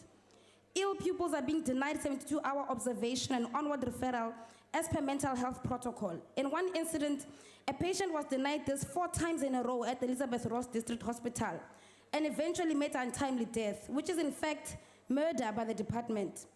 We hear of avoidable deaths by suicide of young children, some even in primary school, on a daily basis. This because you refuse to give each school a permanent psychologist and or therapist to assist pupils with mental health issues as per the recommendation of the EFF. That our community still struggle to understand the importance and nature of mental health challenges doesn't make this any better. Our youth are judged to be rebels that resort to drugs and alcohol abuse, when in fact are suffocated by depression with no outlet for redemption. Furthermore, in the autism spectrum, only children of rich parents have access to occupational therapy from early childhood development level. This department has failed toddlers from getting an opportunity to recover and be on mainstream education, or in the least, be in daycares and public schools that cater for their needs. The Department of Health is aware that majority of hospitals around the country and psychiatric departments face challenges of replacement fleets, power supply, equipment shortages, and in some hospitals up to 46% vacancy rate, accommodation for health professionals at the hospitals, slow hospital revitalization, geographical location of hospitals, and medical depots not supplying medication on time. However, we still send our sick children to these debilitating facilities. The Department of Health in particular has done absolutely nothing about this besides promise a 10-year plan that does not have tangible targets of implementing these, nor a plan that centers the most affected by mental health issues, developmental issues, and learning disabilities. As a matter of urgency, there must be a correlation of linking of capacity by the Department of Basic Education and that of the Department of Health, and an implementation program of making mental health services available on request for pupils, their parents, and teachers. There must be at least one psychologist in all schools in the country. There must be on-site and readily available to cater to the mental health needs of pupils. This will also assist in early detection of sexual violence. Can you please take your seat? Why are you rising, Honorable Member? Can we ask Honorable Chira to lower her voice? No, that's not a point of order, Honorable Member. That's not a point of order. Continue, Honorable Chira. Yes, Honorable. Yes, Honorable. Look at the caliber of an No, EFF Honorable MP. Member, that's Then you not bring a point of order. I'm switching off your mic now. Sit down. Continue, Ma'am Chira. Why do you disturb her? Continue. This will also assist in early detection of sexual violence that children are exposed to and not having anybody to speak to. A 12-month refurbishment plan must be released by the Department of Health and Basic Education that incorporates and jots the geographical accessibility for school children to the facilities. Clinical psychologists at each clinic and health facilities must be included and secured urgently, and also be able to report to nearby schools when the need arises. Mental health care education should be mainstream to suit pupils and their pensioners or grandparents who in most households spend a lot of time with children but do not have the relevant knowledge and language to detect symptoms of mental health issues. Proper diagnosis and detection systems must be strengthened to promote commitment to medication and progress instead of regression that results in further mental damage of patients and for children. This means also dropping out of school before reaching matric level. That 1 in 4 people in the world will be affected by mental health at some point in their lives should be reason enough that this matter must be prioritized by the government. Thank you Health very communities, much, Honorable Member. we Chira. reject Thank the you. report. IFP.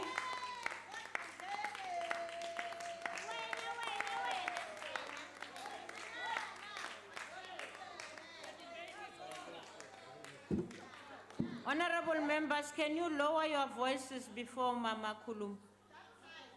Gyanbawa noke.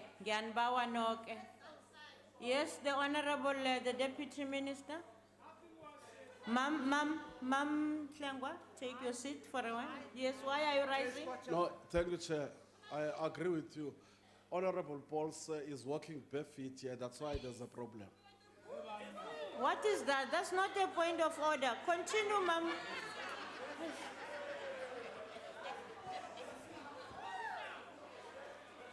Continue, Mama. Honorable House Chair. and Okay, members. order. Honorable House Chair and members, Again, the consideration of this report, quite obvious, requires the concerned effort of both ministers, health and basic education, to protect those who are most vulnerable in our communities. The finding of the South African Human Rights Commission highlights a long-standing point of the IFP in which we call for the interdepartment collaboration and knowledge sharing in the realm of mental health care and service provision. The collaborative effort by departments help to spread the expenditure funds and assist the reduction of the duplication of the skills as each department has strengthened of their own in addressing the problems.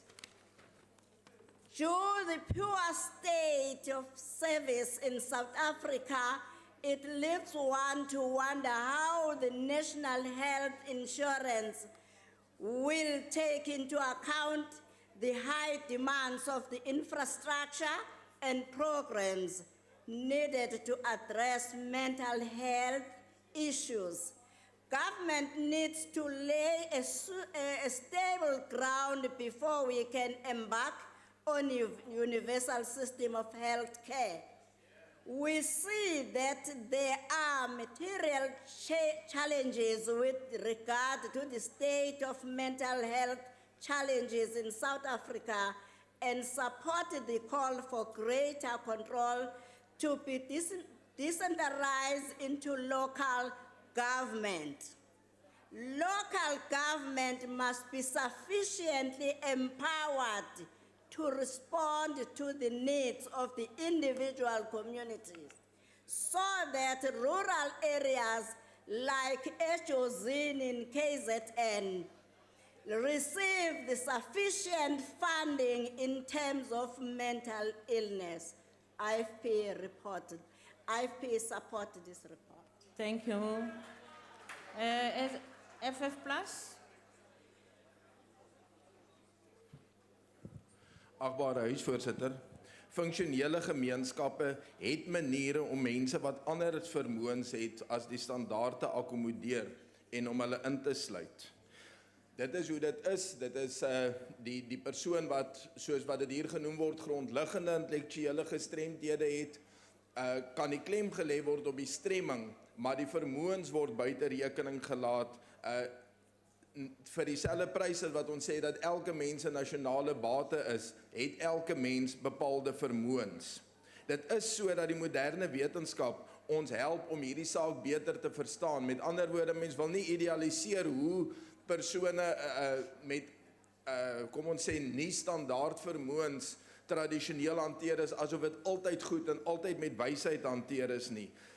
Die mediese en die sielkundige wetenskap help wel baie om dit beter te verstaan. Ongelukkig Agbare lid, kan u sit?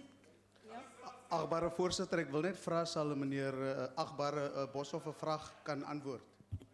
Moet jy die vraag neem? Ek weet nie of ek kan nie, maar ek kan nie. Okay. Hy kan nie. Gaan aan. Ons kan kyk of wat tyd oor is aan die einde.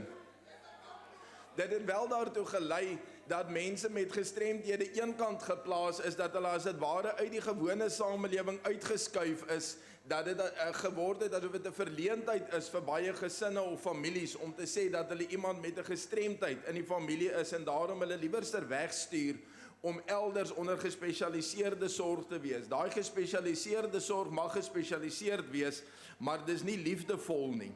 Dit is ook nie altyd goed nie. Nou moet die gemeenskap in hierdie proses waar die staat eenvoudig nie meer die vermoë het om die verantwoordelikheid vir almal te neem nie, moet hulle deelneem. En daar is dit belangrik dat ons as gewone mense nie net eise stel en skree oor die regering moet dit doen of moet dat doen nie. Gemeenskappe moet moue oprol en saamwerk met mense. Nou Die sielkunde het 'n manier om te kyk na wat is die gestremdheid of wat is dit wat iemand nie kan doen nie. Soos een sielkundige gevra het, wat makkeer mense om altyd te vra wat fout is met hulle? Wat is fout met mense dat hulle wil weet wat is fout met hulle? Die positiewe sielkunde fokus op wat mense wel kan doen, omdat elke mens werklik wel iets goeds kan doen. Gemeenskappe met wetenskaplike kennis toegerus en met 'n onderwysgemeenskap wat toegewy is daaraan om saam te werk, kan die waardigheid van mense met gestremdhede herstel en dit is noodsaaklik. As lid April in 25 sekondes 'n vraag kan vra, sal ek dit graag antwoord. Okay. Gaan voor. Verseker, ek weet nou dat daar's net wit skole in Oranje, maar weet jy wat is die verskil tussen Oranje en groen? Wel, ek is oranje en groen. Waarmee kan ek help? Dankie baie. AIC.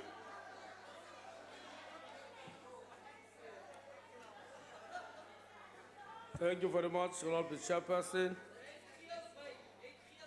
Ja, ik kan ook praten.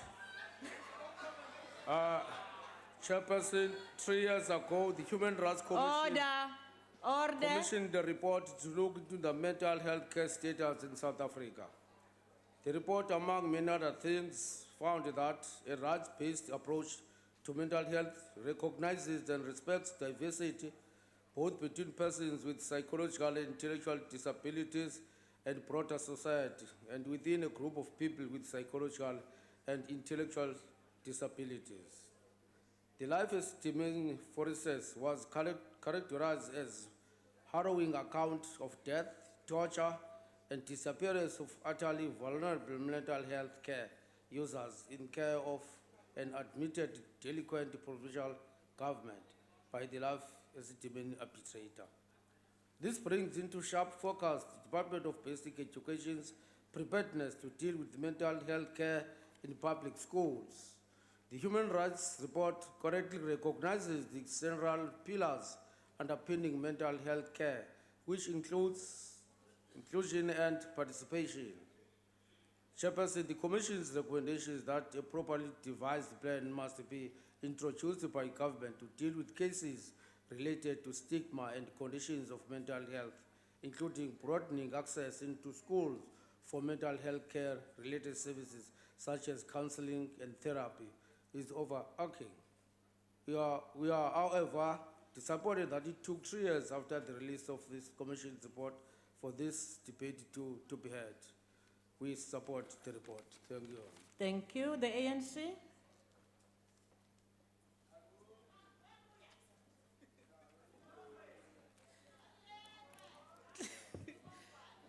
Thank you, Chair.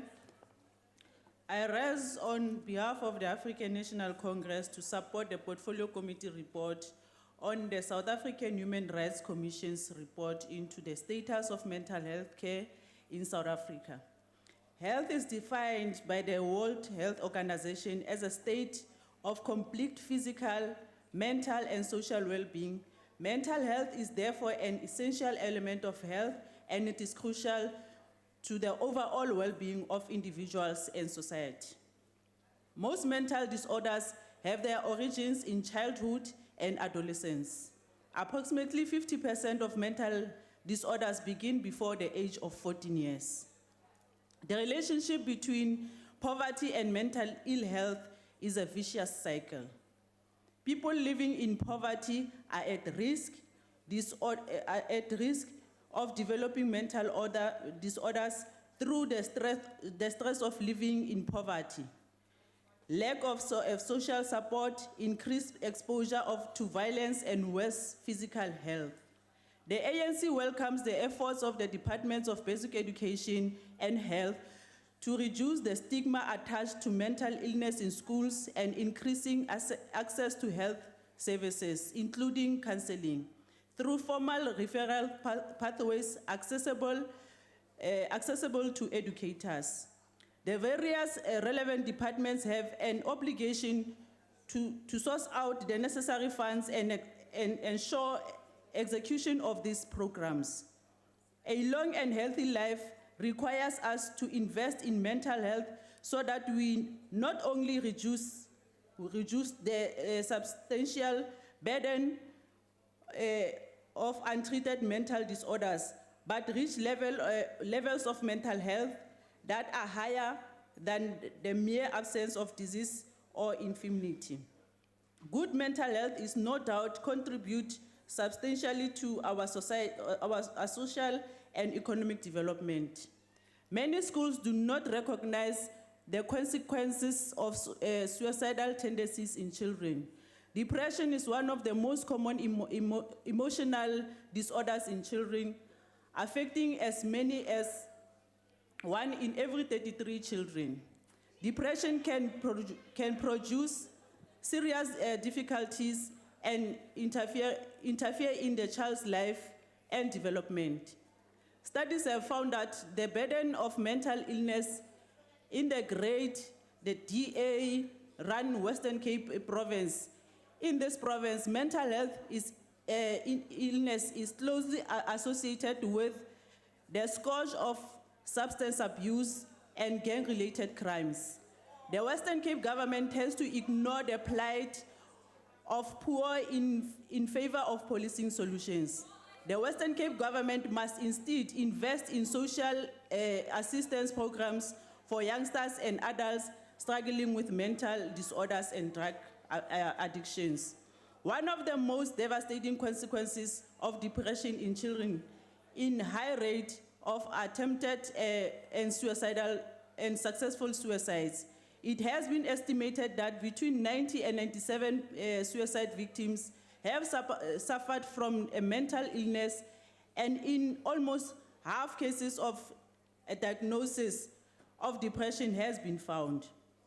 In South Africa, research indicates that 1 in 5 teenagers think about harming themselves, with 7.8% of these young people actually attempting to carry out their wish to harm themselves.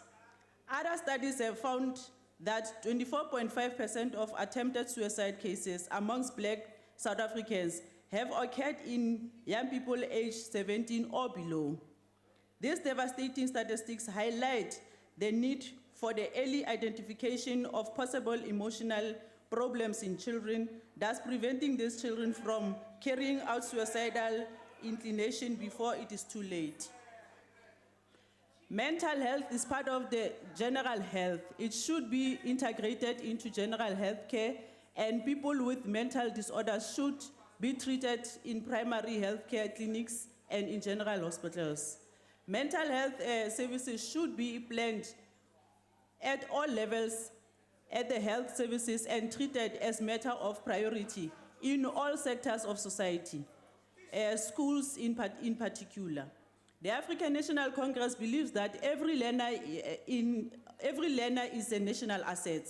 We are thus committed to building an inclusive education and training system, which will ensure that mental illness challenges are treated rather than criminalized.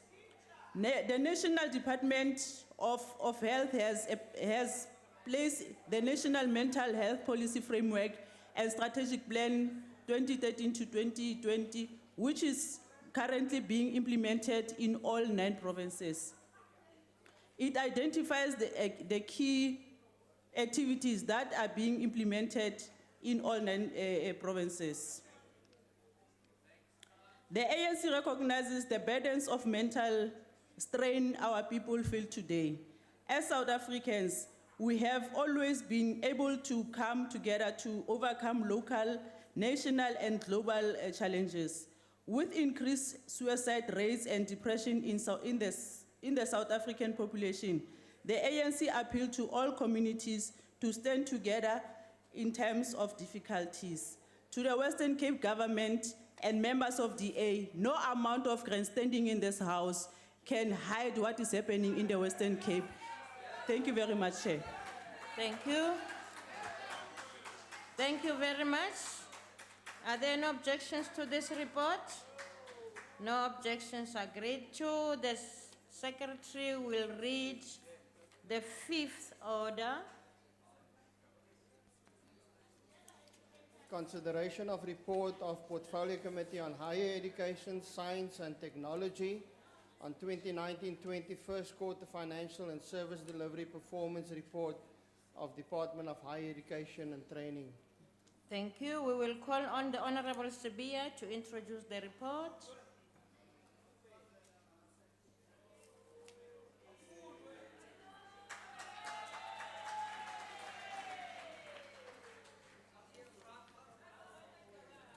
Thanks, Chairperson. Honorable members, the work of the committee is anchored around the work that we have to do to ensure that we achieve the type of post-school education and training system envisioned in the 2013 White Paper on Post-School Education and the NDP 2030. This means that the Portfolio Committee in its nature must ensure that as we conduct our oversight responsibility focus is placed on the vision that has been set for the post-school education and training system, principles governing this vision, and the policies that have been developed and will be developed and implemented during our term. This is significant in the development and transformation of our post-school education and training system.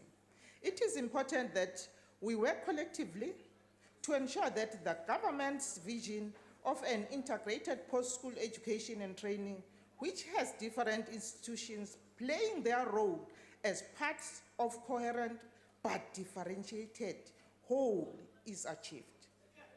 We have to ensure that the system that we are building, transforming and overseeing provides knowledge and skills required by economy, as well contributes to developing thinking citizens who can creatively, effectively, and ethically contribute to developing our country.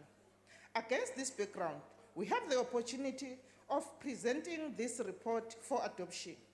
Upon engaging the department, the committee raised the following concerns. The underperformance of the department, especially in programs 4, technical and vocational education and training, and 5, skills development. Both programs achieved only 40% of the targets. The continuous delays with the transfer of infrastructure and other earmarked grants to higher education institutions. We are concerned about the slow spending on TVET college conditional infrastructure efficiency grants, where the department achieved 2.79%, which is 41.5 million, against the target of 40%, which is 593 million, despite the need to address the maintenance backlog in the sector. The committee recommends the following. The department should put mechanisms in place to address underperformance in the technical and vocational education and training and skills development. The department should put mechanisms in place to address the delays in the transfer of infrastructure and other earmarked grants and ensure timely allocation of the funds to institutions of higher learning.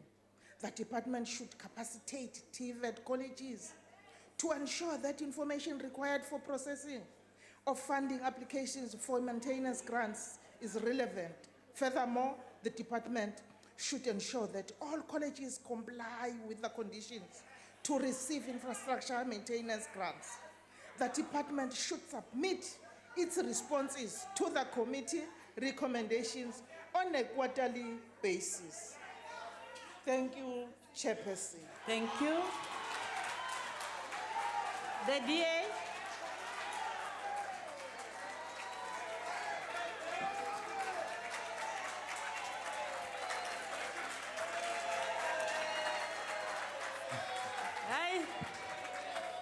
Hayi namhlanje ndiyangihlula.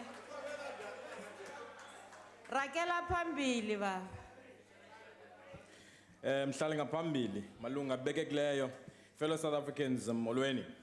The Education Portfolio Committee has a massive responsibility through the Public Financial Management Act that requires the monitoring of the financial and non-financial targets relating to the post-school education sector, which enforces the accounting officer to regularly report to Parliament about the usage of taxpayers' money. By ensuring impact on the lives of young South Africans, the department ought to serve to try tangibly change their lives for the better based on the targets set. The DA wants to register its grave concerns about the poor performance of the Department of Higher Education in its first quarter, which is reflective of entities such as NSFAS, TVETs, CETAs, and some universities as students continue to protest.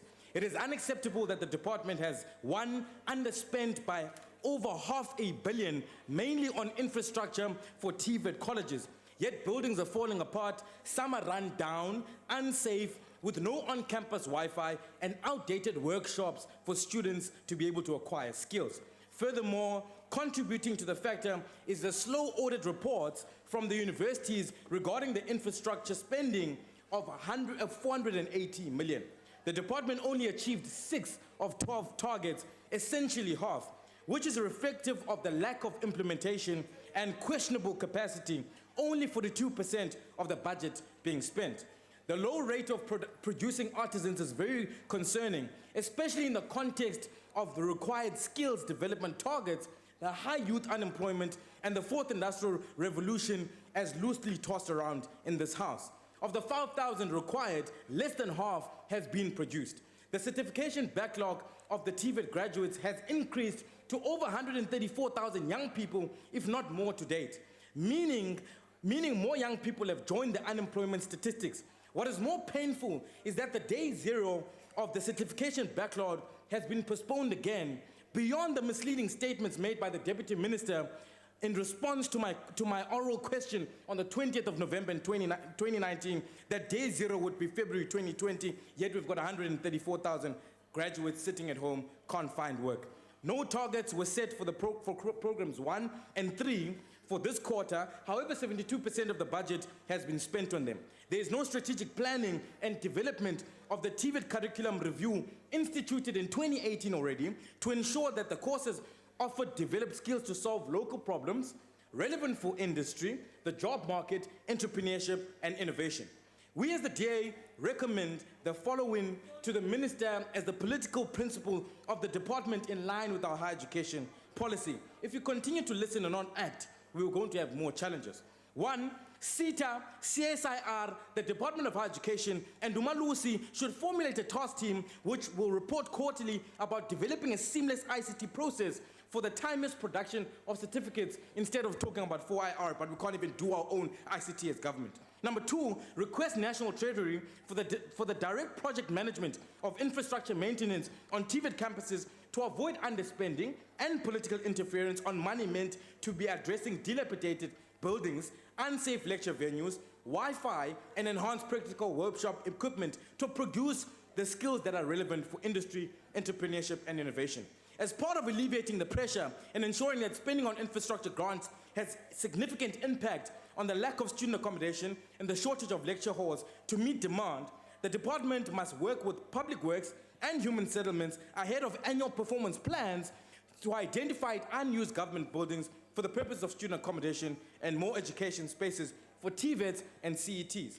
CETAs are not adequately supporting the development of the needed technical skills by developing artisans through trade test centers, which some are white elephants, as is the case in my constituency in Bizana, where Ingwe TVET College has a building that is standing there without being accredited or developing any skills. Conclude the 2018 curriculum review to avoid spending 35 billion of taxpayers' money on outdated skills with nothing to show for it. Lastly, poor policy and strategic planning is planning to fail, as we've seen in this report. Therefore, this culture of setting annual performance targets by the Department of Higher Education based on box ticking, then measuring impact on the ground, must be stopped immediately. The DA supports the report on condition that the above recommendations will be accepted to compel the Minister to get the department to perform at optimal level. Less talk, more action, take solutions. Thank you so much. Thank you. EFF?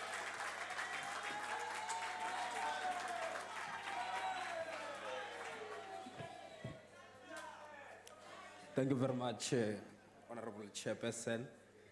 Well, I'm not going to waste time here. At the time of South Africans, particularly students, right, discussing some cooked targets of the higher education department. I mean, from time to time, the department continue to prove that they excellently fail to execute their mandate. And perhaps we must look into these people who are leading that particular department and consider the fact that these people are leading thinkers. You know, universities and TVETs, it's a space of thinkers. So you don't take non-thinkers and make them lead such a critical department. I am saying this precisely because there was a commitment with regard to the development of policy with regard to gender-based violence in all institutions of higher learning. To date, nothing has been done. I know you want to be reactive and wait for young girls to be killed to come here and annoy us to say we're doing this, we're going to do that. Just yesterday, Central Johannesburg College, CJC, they were here in our committee. They reported that there's a student who was killed, brutally murdered, trying to go and catch the train, right? She went to the train because she couldn't get allowances from NSFAS to use normal transportation she will use ordinarily. The mistake of the department, they ignored them. And we are well aware, Honorable Chairperson, that through the responses from the minister, Deputy Minister, rather, yesterday, there is a deliberate sabotage with regard to this question of policy of gender-based violence. The National Student Financial Aid Scheme, which is NSFAS, we all know that is incapacitated. By today, UKZN Edgewood was burning last night. We're all aware. I'm sure you have seen on the news. We cannot be happy about that. In fact, we condemn that. But we must not turn a blind eye on realities that are happening on the ground. The fact that NSFAS couldn't pay the fees of some of these students, and as a result, universities came back and say, we allow you to register, we will wait for NSFAS to pay during the course of the academic year. Unfortunately, NSFAS didn't pay. The debt continued to pile up. This year, University of KZN said, no, we are no longer going to assist you to register, because this NSFAS and government seem to be very, very disloyal and dishonest. They said they will pay the previous figure of last year, they couldn't. Today, students are very angry. There is something we call infrastructure efficiency grant. That is supposed to be helping universities to help universities restructure their residences. We know that dilapidating structures is a norm at TVET colleges and universities, and there's a commitment that there's more than 300,000 beds that you are planning to do. But let's look at the current existing residences, especially at the historically disadvantaged institutions. You go to University of Zululand, some of the beds and mattresses in those existing residences, I know some of you studied there. The same beds you were sleeping on, our students are still sleeping on the very same mattresses. If you go to their bathrooms, and toilets, the toilets of taxi rank in Bri are much better. In MT and taxi rank, those bathrooms are much better as compared to the toilet at Wusu, bathrooms at Unizulu and Fort Hare University. Let's say, there's still 7 seconds. It's With red. regard to Ngiyaqisha, Baba, it's red. Ngiyaqisha. It's red. It means your time is up. Thank All right, you thank very you. much. No, it's fine. Thank you very much. No, but we reject. Chairperson, Yes, ma'am. I need to draw your attention to what you heard and ignored. Both the member seated there and the minister, a whole minister in presidency, they said to my member there, he's lying, and you heard them, but you chose to ignore that. Can they both withdraw that? It's not parliamentary, it's not allowed. Honorable Mente, let me start by saying I'm not a whip. And I will not rule anybody unless a point of order has been raised. Even if I can hear, as long as you don't stand up and raise a point of order, I'm not going to do that. Thank you. So, you are saying they must withdraw. Who are you talking about? Minister Mthembu and that new member seated there. Who's the one who's going to... Honorable Minister, okay, order members. Let's, members. Honorable Minister Mthembu, did you say that? I withdraw, Chair. Thank you.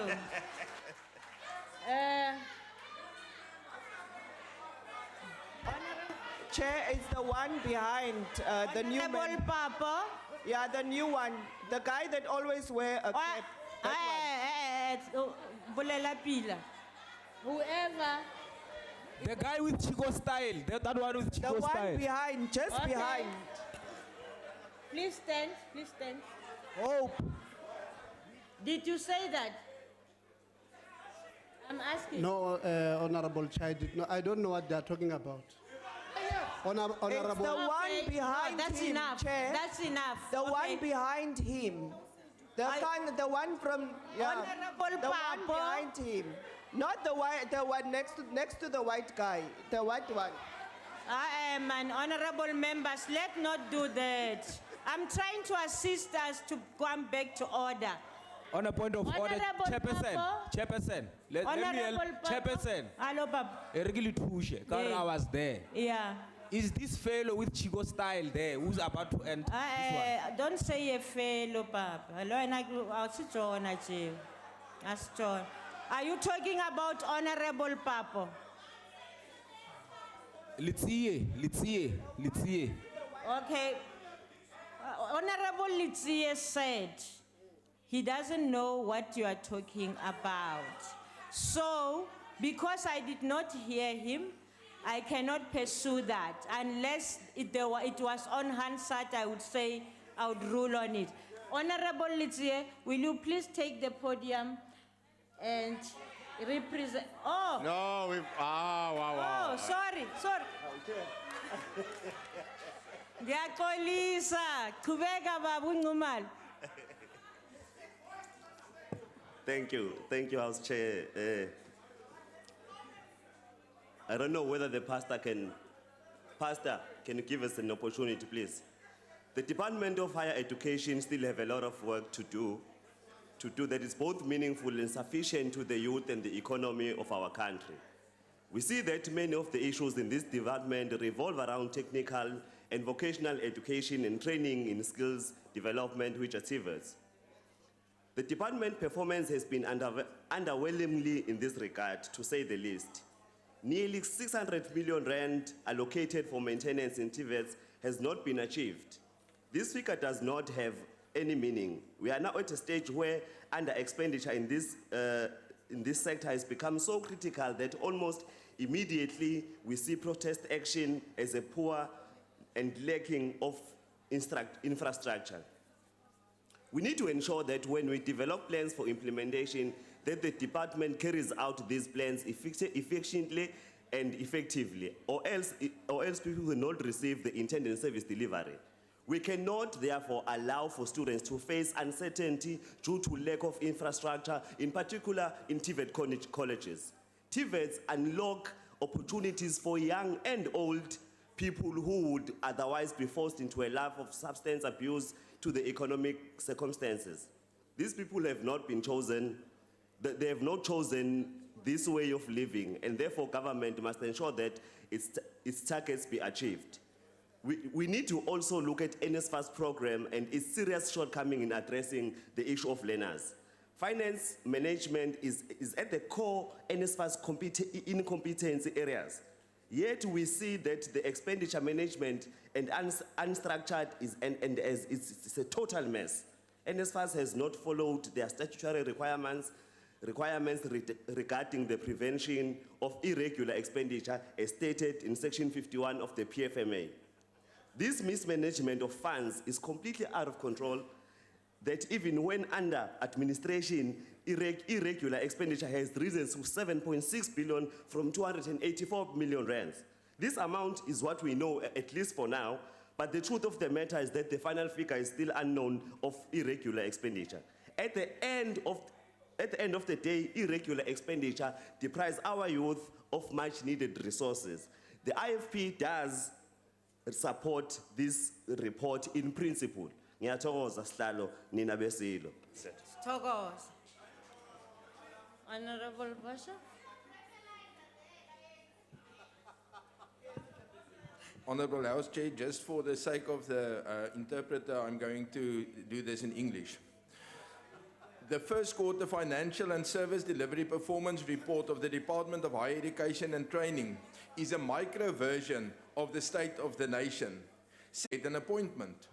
The goal of 2,500 new fully qualified artisans was missed by 1,408.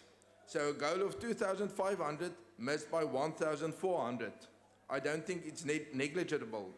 The reason for underspending, which is also reported on in this report, recurs like a refrain. Less collection of direct levies due to a contracting economy and unfilled funded vacancies.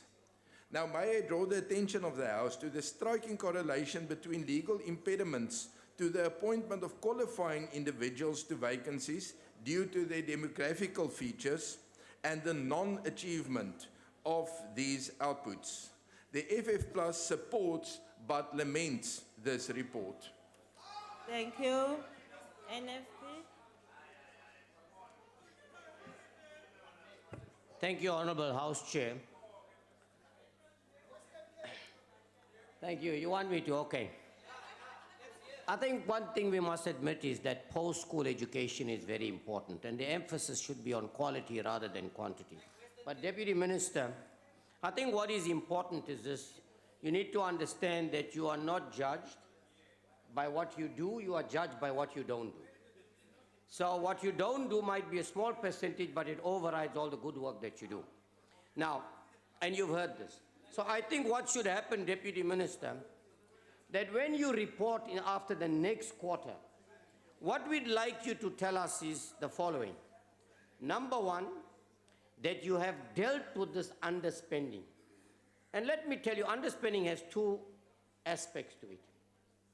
You rather underspend than overspending or spending for the sake of spending. Now, the emphasis seemed to be that you did not spend the money. But had you spent the money and you did not spend it appropriately, you would have still been found wanting. So I think what is very important is this, that you need to ensure, and we've heard earlier on in the Standing Committee on Appropriations that whilst we want to reduce expenditure, but we still want to maintain the same standard, which means all officials and employees need to up their game. Now that's not an easy task. That's why you need to deal with consequence management if people are not able to perform optimally. And I think that's the problem.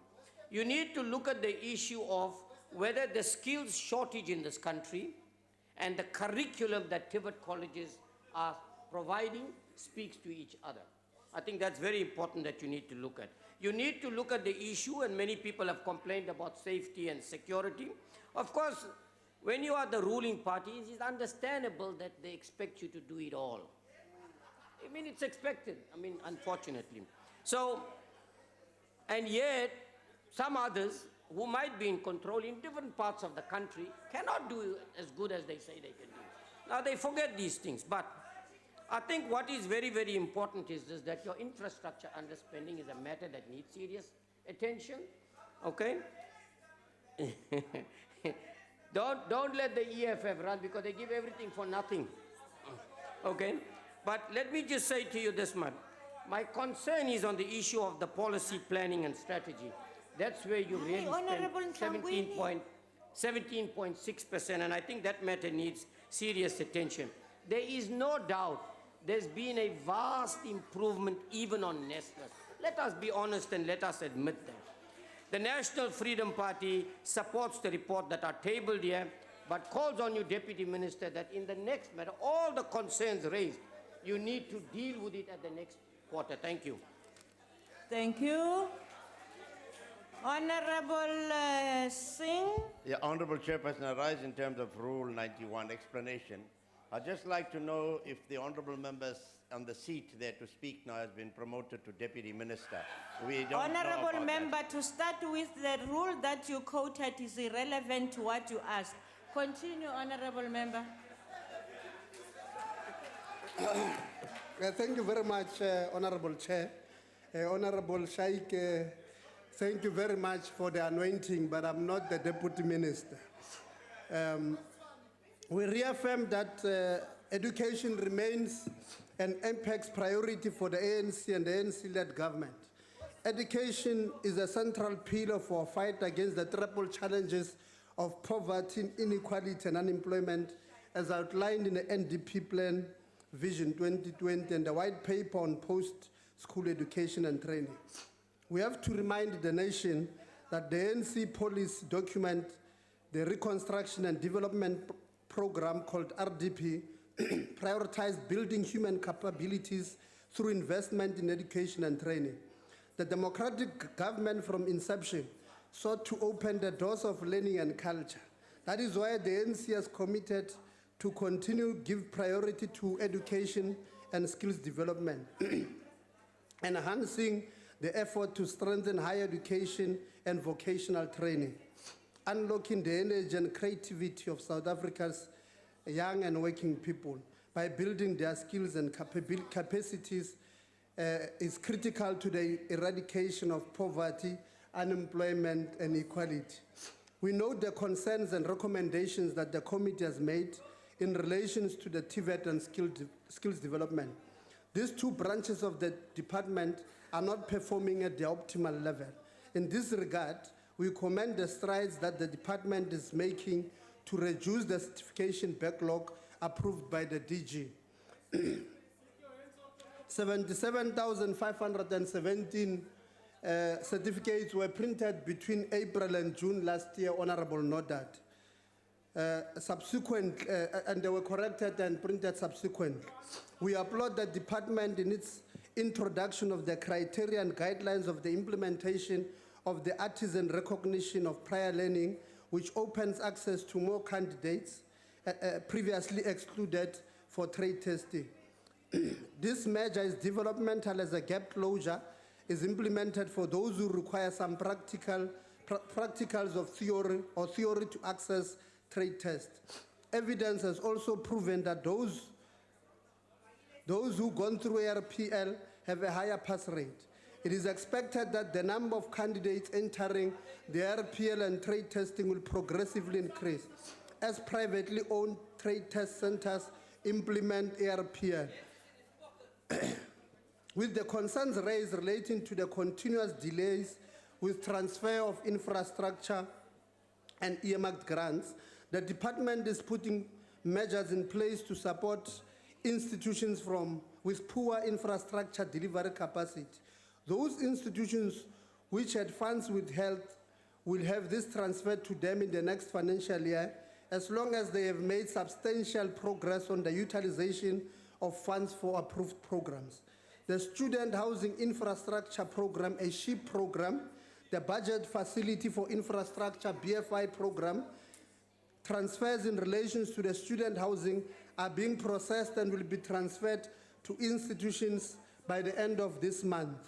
With the concerns raised about the slow spending on TVET colleges, conditional infrastructure grant, despite the need to address the maintenance backlog in the sector, we agree with the department move controls in place to limit the risk of funds being misappropriated for operation and irrelevant expenditure by TVET colleges.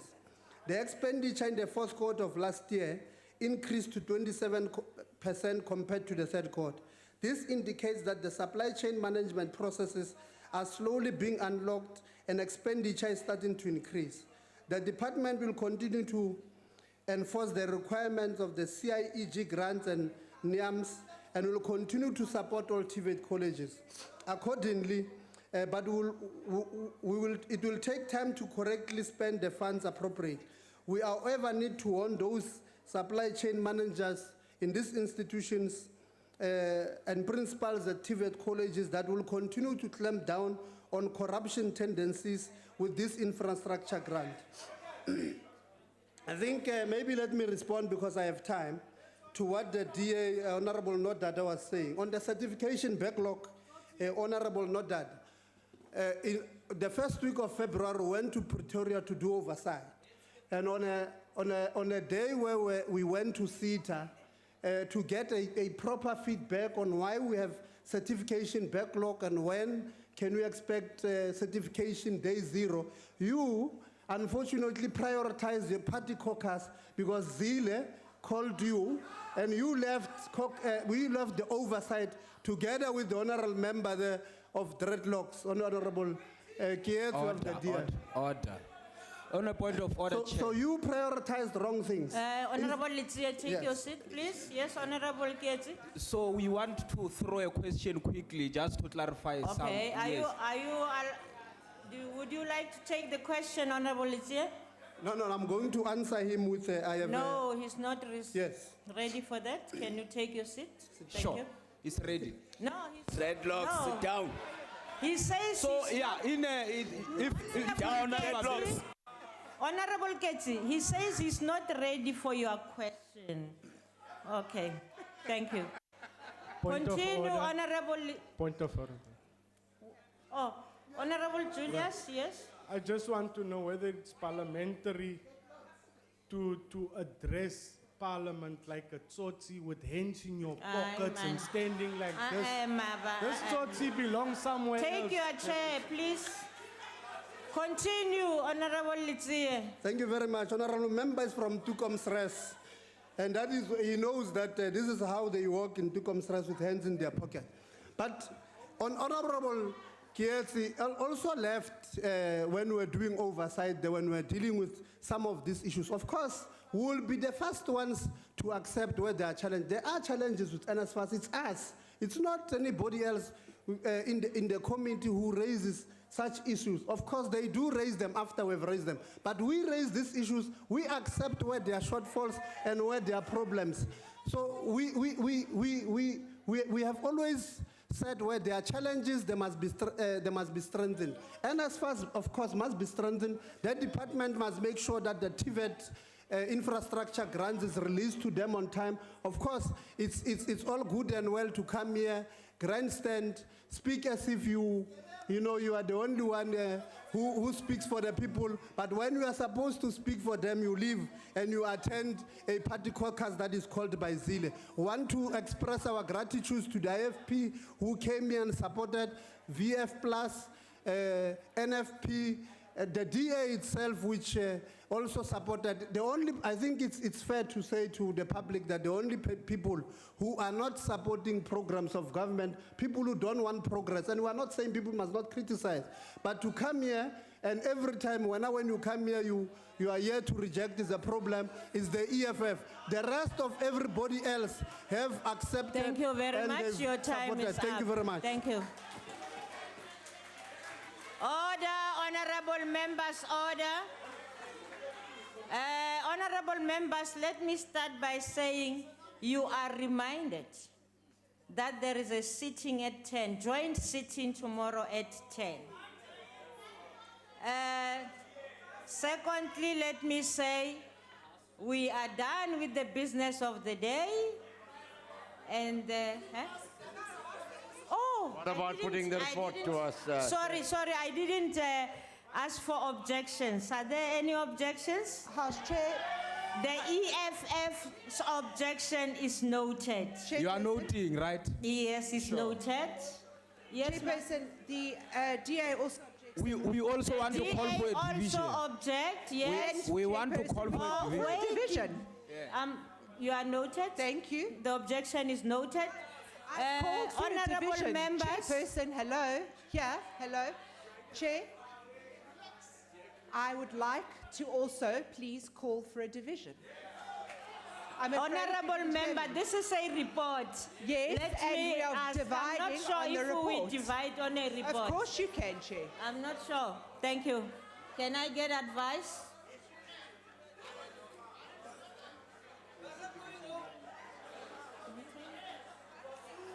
Okay, thank you very much.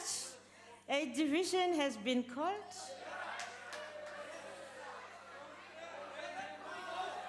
The bells will be rung for 5 minutes.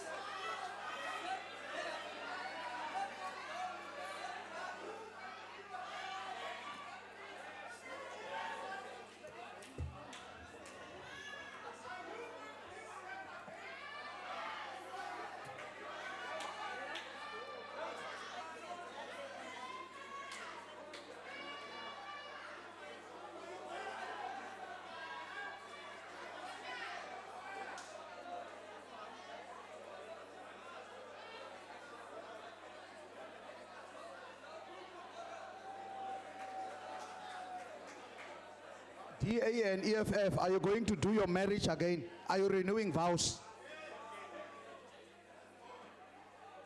ANC, have you not got your numbers again? But you must remember Phone the BA you must lounge. remember your vows with the national party first.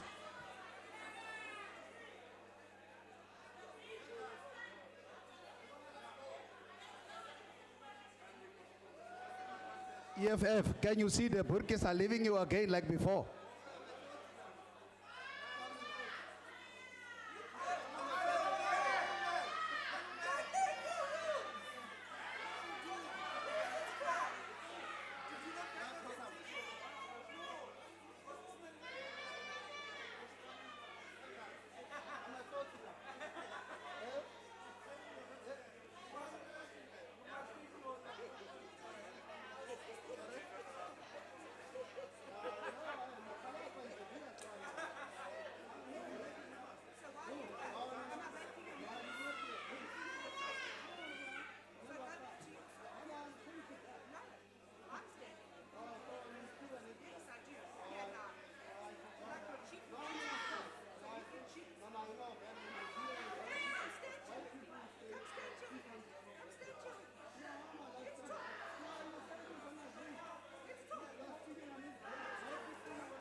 Fire!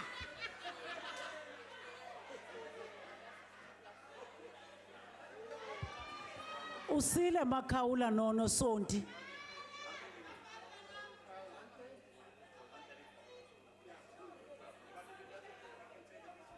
Bye-bye.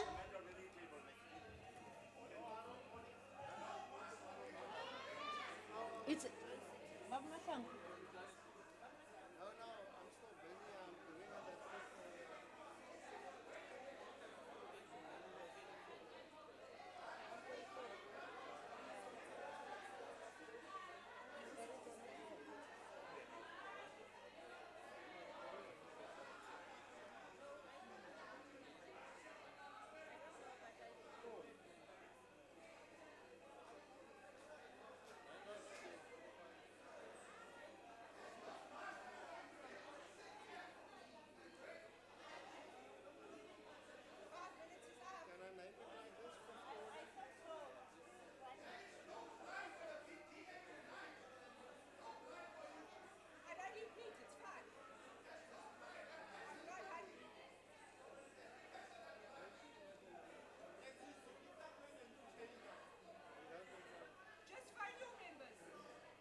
Thank you.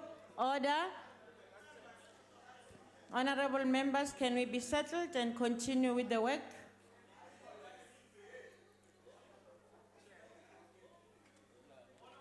I would like to remind members that they may only vote from their allocated seats.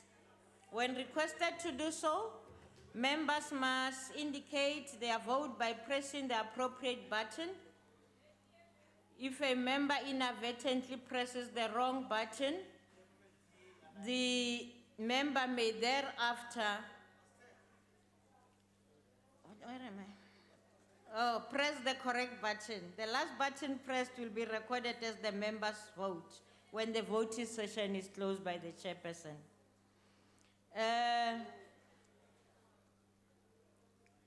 The question before the House is that the report on the Portfolio Committee of Higher Education, Science and Technology on 2019-2020 first quarter financial service delivery performance report of the Department of Higher Education be adopted. The voting will now commence. Those in favor of the report should press the yes button. Those against should press the no button. Those wishing to abstain should press the abstain button. Have we all voted? Oh, there is, okay. The Ngulosine namhlanje, yo.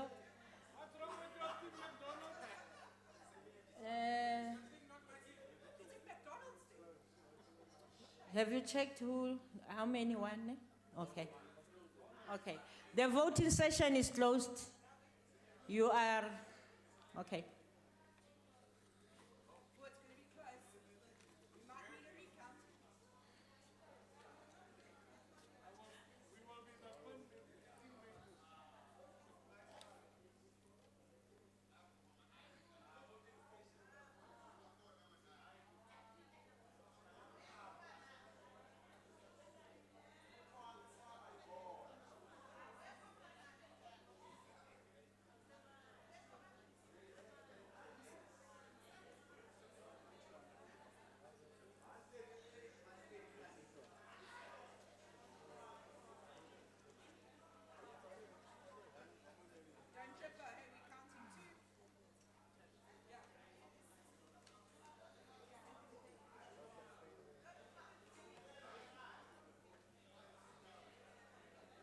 Yeah, fit.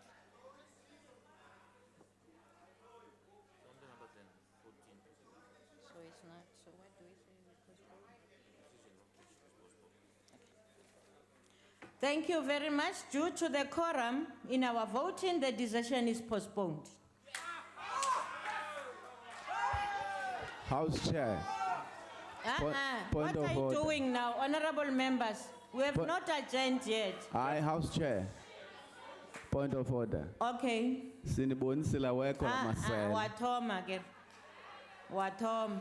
Honorable members, the business is concluded and the House is adjourned.